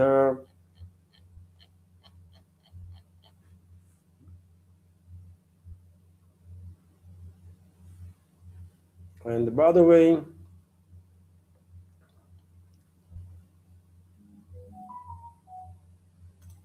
and also Nidish is commenting, Levan, we need emergency meeting on the fertilizers. Well, this is a big issue for sure. I mean, 100%. Something has to be done on a UN scale to make sure that there are going to be no shortages of fertilizers on the market, because we are talking about famine potentially, risk of famine that might kill millions. So therefore, of course, this topic has to be addressed for sure.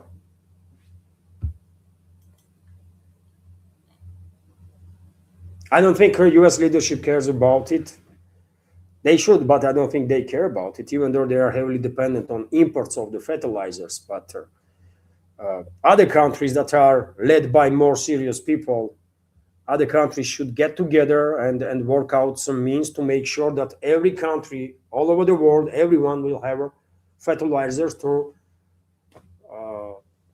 do necessary work on the ground, and to make sure that there are going to be enough food in this world, right? Especially in a number of Asian countries, especially in a number of African countries. By the way, famine might there is different levels of famine, isn't it? Even European countries are not secured if situation with fertilizers will go extremely bad. Even European countries are not secure. So it's a big deal, of course. And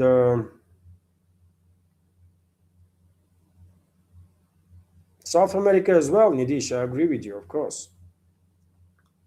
I mean, Europe is not secure, so therefore, I mean, Europe is one of the most prosperous regions in this world. And if Europe is not secure, then no other region is secure, for sure. And dear friends, let's check some media outlets for a possible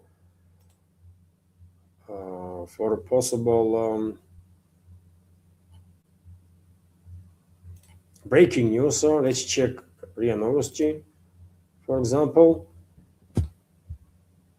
Iran has allowed all commercial vessels to pass through Strait of Hormuz. Well, that's good stuff there.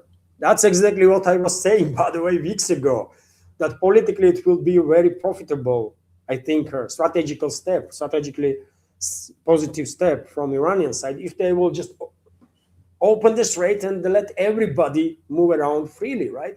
If you ask her for taxes, that's a different story, do it, but open the strait for all countries, including Israel and US. And this way you will kill talking point that Western-only class and their puppets are using. And I guess maybe somewhat similar is happening. Let's go through details here. Iran has opened the Strait of Hormuz to all commercial vessels during the ceasefire between Israel and Hezbollah. Foreign Minister Abbas Araghchi announced. Great news, by the way, here. The passage of all commercial vessels is declared completely open for the remainder of ceasefire along their agreed route, as announced by the Ports and the Maritime Organization of Iran, he wrote on their social network. So all the vessels and the companies have to cooperate with the Iranian side. I understand this, even though from a legal standpoint, I see the argument that Iran don't really has the rights to ask for taxes or to tax these vessels. Based on current international maritime agreements, Iran can't really do it. It's against international law. But Iran will say, you know what, is this war against us based on international law? No, isn't it? But it did not stop US and Israel to attack us. So therefore, give me a break. I'm deciding now what is my interest, how can I operate, and how I'm going to get compensations for the harm that was done to me by this illegal, absolutely illegal, unprovoked war of choice that US and Israel launched. So you see what's going on there. Iran can come up with its own political stand, right?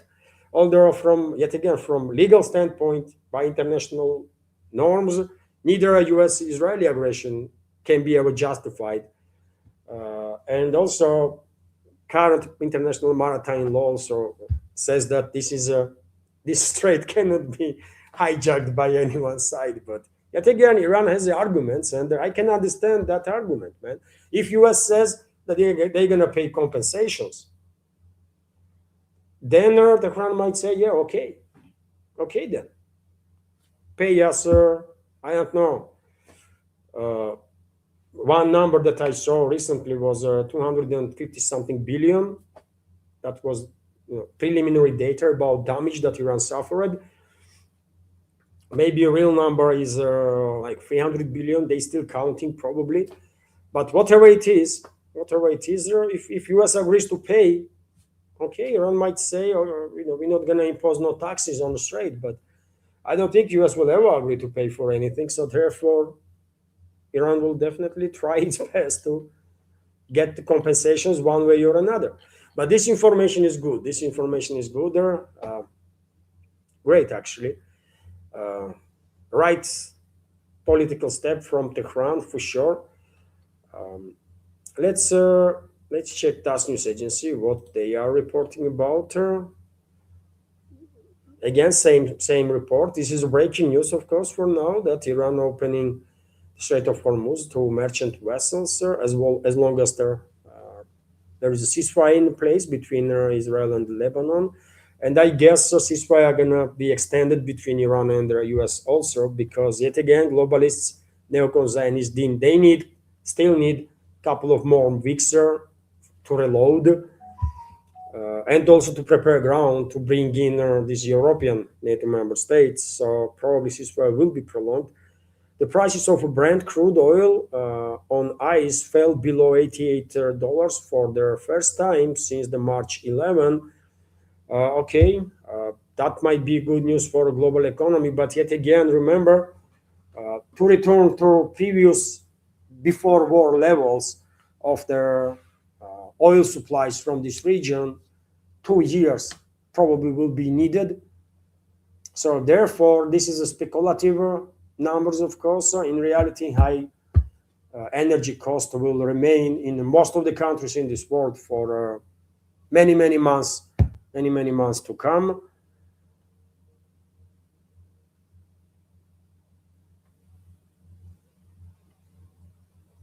Oh, interesting. Peskov was asked about defense ministry statement for more clarification. Defense ministry statement about drones, about involvement of Western countries in weapons production, weapons that are then used against Russia. Kremlin has nothing to add to the defense ministry's statement about ramping up production of the drones in Europe for delivery to Kiev and then their user in strikes on Russian territory. Russian presidential press secretary Dmitry Peskov stated at their briefing, okay, I mean, defense ministry says it all. Then secretary of the Security Council, Shoigu, also said quite openly, directly, that there is no one should forget about this 51st charter of UN about self-defense. So I mean, how more clear you're gonna be about possible your retaliatory measures?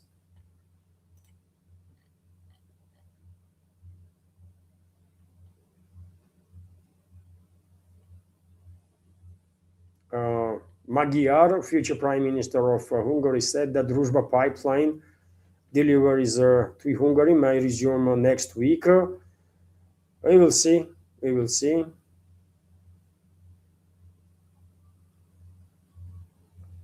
Lavrov stated that there are no concrete initiatives for settlement in Ukraine. Of course, there is nothing. Globalists have no intention to de-escalate anywhere. So therefore, okay, dear friends, you see, it's good that I checked, man. It's good that I remember to check these media outlets for potential breaking news. This decision of Iran to allow all the commercial vessels to pass through Strait is a big one, of course. And also, dear friends, let me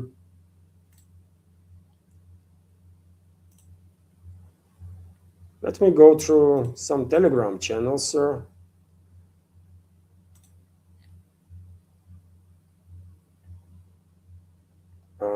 And there was also super chat on Rumble from Scooby. And let me highlight this super chat also before I go through a couple of Telegram channels, dear friends. I will copy it right now.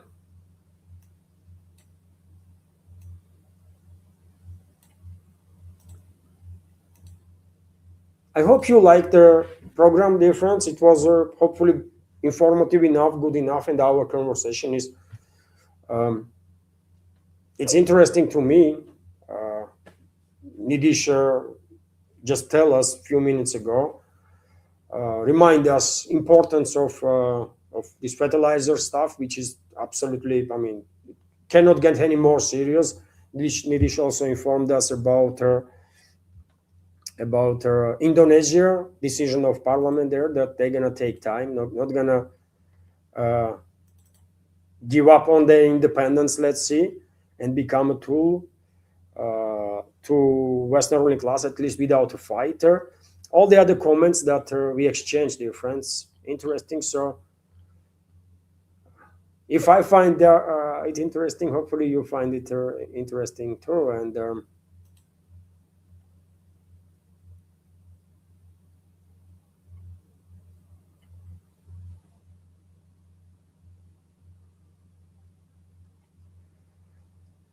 And thank you very much, Scooby, again for your super chatter.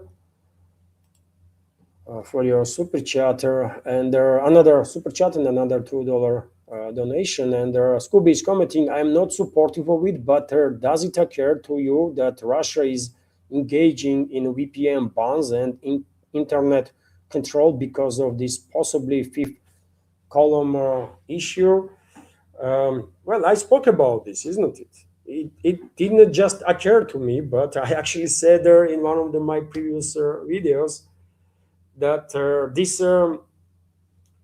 it seems to me as to one of the ordinary citizens here in Russia that there are certain groups,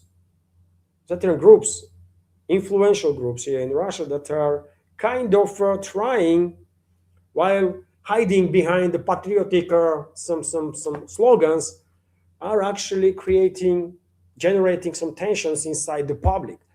And I said it openly, directly, that maybe we are dealing with some fifth column elements here, right? And maybe those fifth column elements are so influential that they are actually managing to manipulate even with the decision-making process in some state institutions.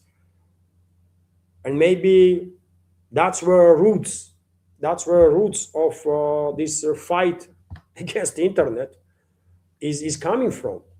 Maybe that's the roots of it, right? Because I was never supporter of any bans, really, any blocks. I'm supporter of competition. Let's compete, right? Let's compete. Because while banning anything or ignoring anything, you're not gonna really achieve much, right? And so yes, I definitely think that there might be some fifth column elements that are working on different directions behind the different masks to generate some internal friction and the tensions inside the society, and also between at least certain groups of society and the government. And topic of internet access, the topic of bans and VPNs stuff is definitely relevant one.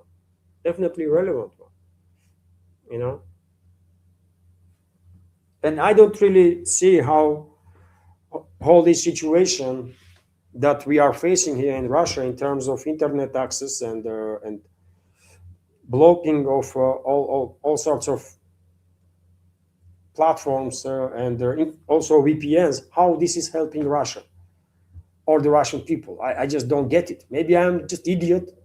Maybe I'm just a freaking idiot, man. Or maybe something else is going on.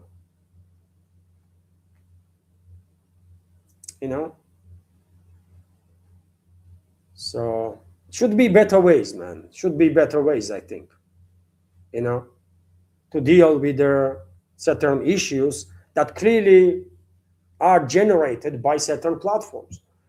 But blocking and banning and cutting off Russian society from rest of the world, I don't think is a good answer. You know? So that's what I think, Scooby. And thank you very much for highlighting this very important issue, man. Or maybe I should talk about this stuff a little more often, because it is a big deal here in Russia, man. This access to internet, and access to internet is easy, by the way. You can have internet, but if you cannot access the platforms that you want to access, then what is the point of having an internet, right? Really. And now talk is that maybe VPNs will be not just banned, all VPNs. I mean, 400 plus VPNs are banned, by the way, blocked. According to some numbers that I see like week or 2 weeks ago in some of the articles. And now discussion is, at least on the level of speculations on internet, yet again, that some groups, certain groups are even pushing the idea to criminalize VPN access, which is insanity on whole different level, right? So this is serious stuff that bothers me, and there are many others, man, especially younger generations. Especially younger generations, because they for them, internet and all these platforms, by the way, are literally way of life. They are not calling each other by phone. They are communicating through these platforms, and they are planning events through these platforms, and they are living in internet, right? We might argue it is good or bad, and I can see arguments on both sides. I would love to see people, young people, communicating directly more often than they are doing right now. But yet again, that's a whole different story, isn't it? So thank you, Scooby, for your comment, and another super chat, another donation there. Thank you very much. And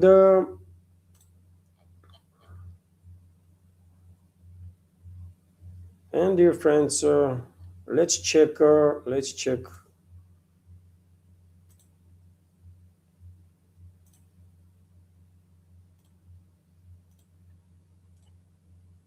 Couple of Telegram channels right there. Maybe there is some, I don't know, man, another breaking news. Who knows, man? Quite often I'm forgetting to, before I end live stream, to go through, you know, some media outlets, to some Telegram channels, to check, to make sure that I'm not gonna miss some breaking news in the program. And every now and then, that's exactly what is happening. I just finished the live stream, opened the page of one of the media outlets, and wow, it's something serious is happened. So let's check a couple of channels now. Let's go for the Geopolitics.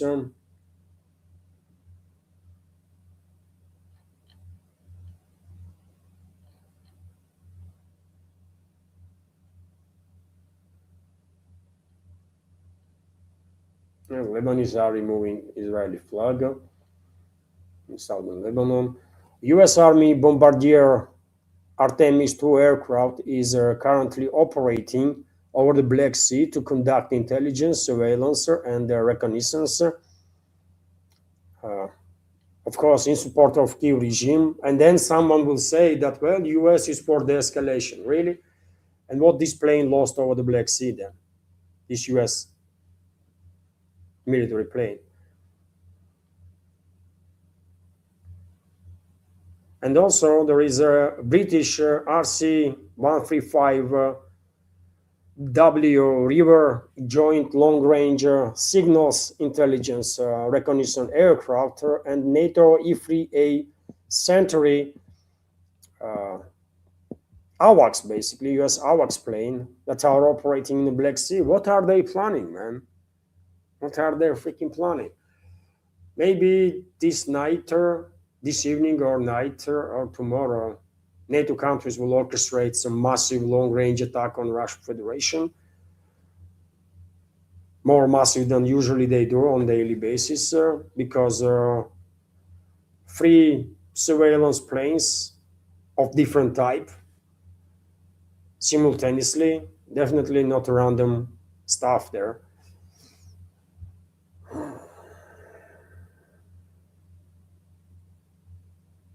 Oh, blin, Donald Trump is going after Tucker Carlson again. Someone take his freaking phone away, huh? Look what he's writing now. It's easy. Tucker is a low IQ. I mean, I'm telling you, Trump has an issue, man. Probably all his life he was struggling with the idea that he is not that smart, and instead of paying more attention to study, to actual study and learning, he went other way and began just insulting others, right? Trying to highlight himself by doing so, which is exactly what mentally unstable people do, man. What the hell? What are you doing, man? And this is an 80-year-old individual, man. So he's writing, Tucker is a low IQ person, always easy to beat and highly overrated. So are Megyn Kelly, Candice, really dumb and they're mentally ill. Holy shit, man. That's, man, very bad. And bankrupt Alex Jones, who is a completely frauder. There are others also. There where we have some that are very good, through MAGA all the way, and smarter. I should do a list of good, bad, and somewhere in middle. Wouldn't that be fascinating, President DJT? No, man. Just don't write anything. That would be fascinating. Just do not embarrass your freaking self no more, man. And US too. Just don't do it. Someone should tell this, man.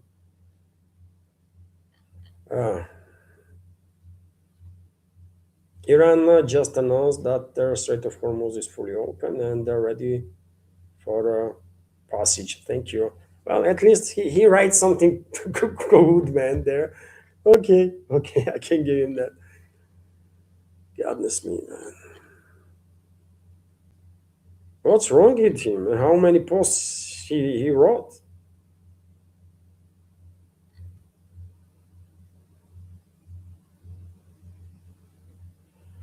Trump also said that he prohibits Israel to attack Lebanon. If it's a ceasefire, Israel should keep ceasefire, shouldn't attack nobody, right? Without any prohibitions and stuff. And he also went to say that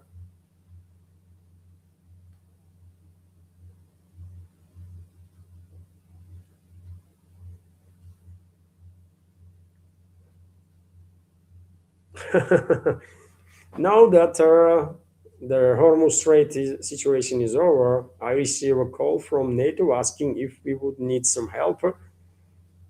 I told them to stay away unless they just want to load up their ships with oil. They were useless when needed. Paper Tiger, Trump writes, and I don't know, man. I don't know. This is all BS, man. This is all BS and deception. Because right now, today, as I already reported during the news segment, Starmer, Prime Minister of UK, is in France, and he and Macron are leading this conference of 40 plus countries, and topic of discussion is Strait of Hormuz. Correct? So we should not take seriously on any of these statements that are coming from these puppets, by the way, that globalists, neocons, and Zionists have under control in different positions in the Western world, including US, including UK, France.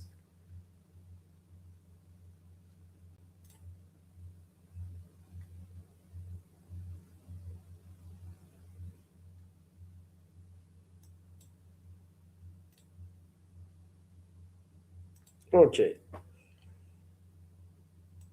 Okay, by the way, this is it for now.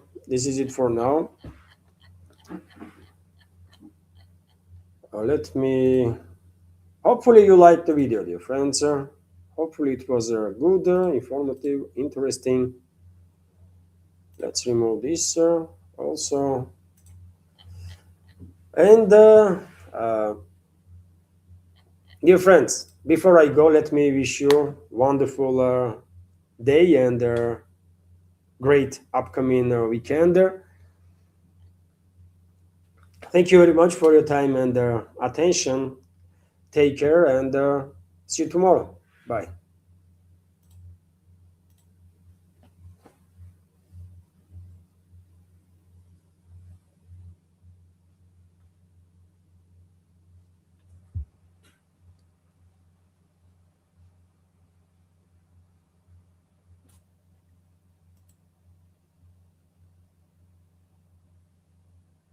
That's interesting. Am I online?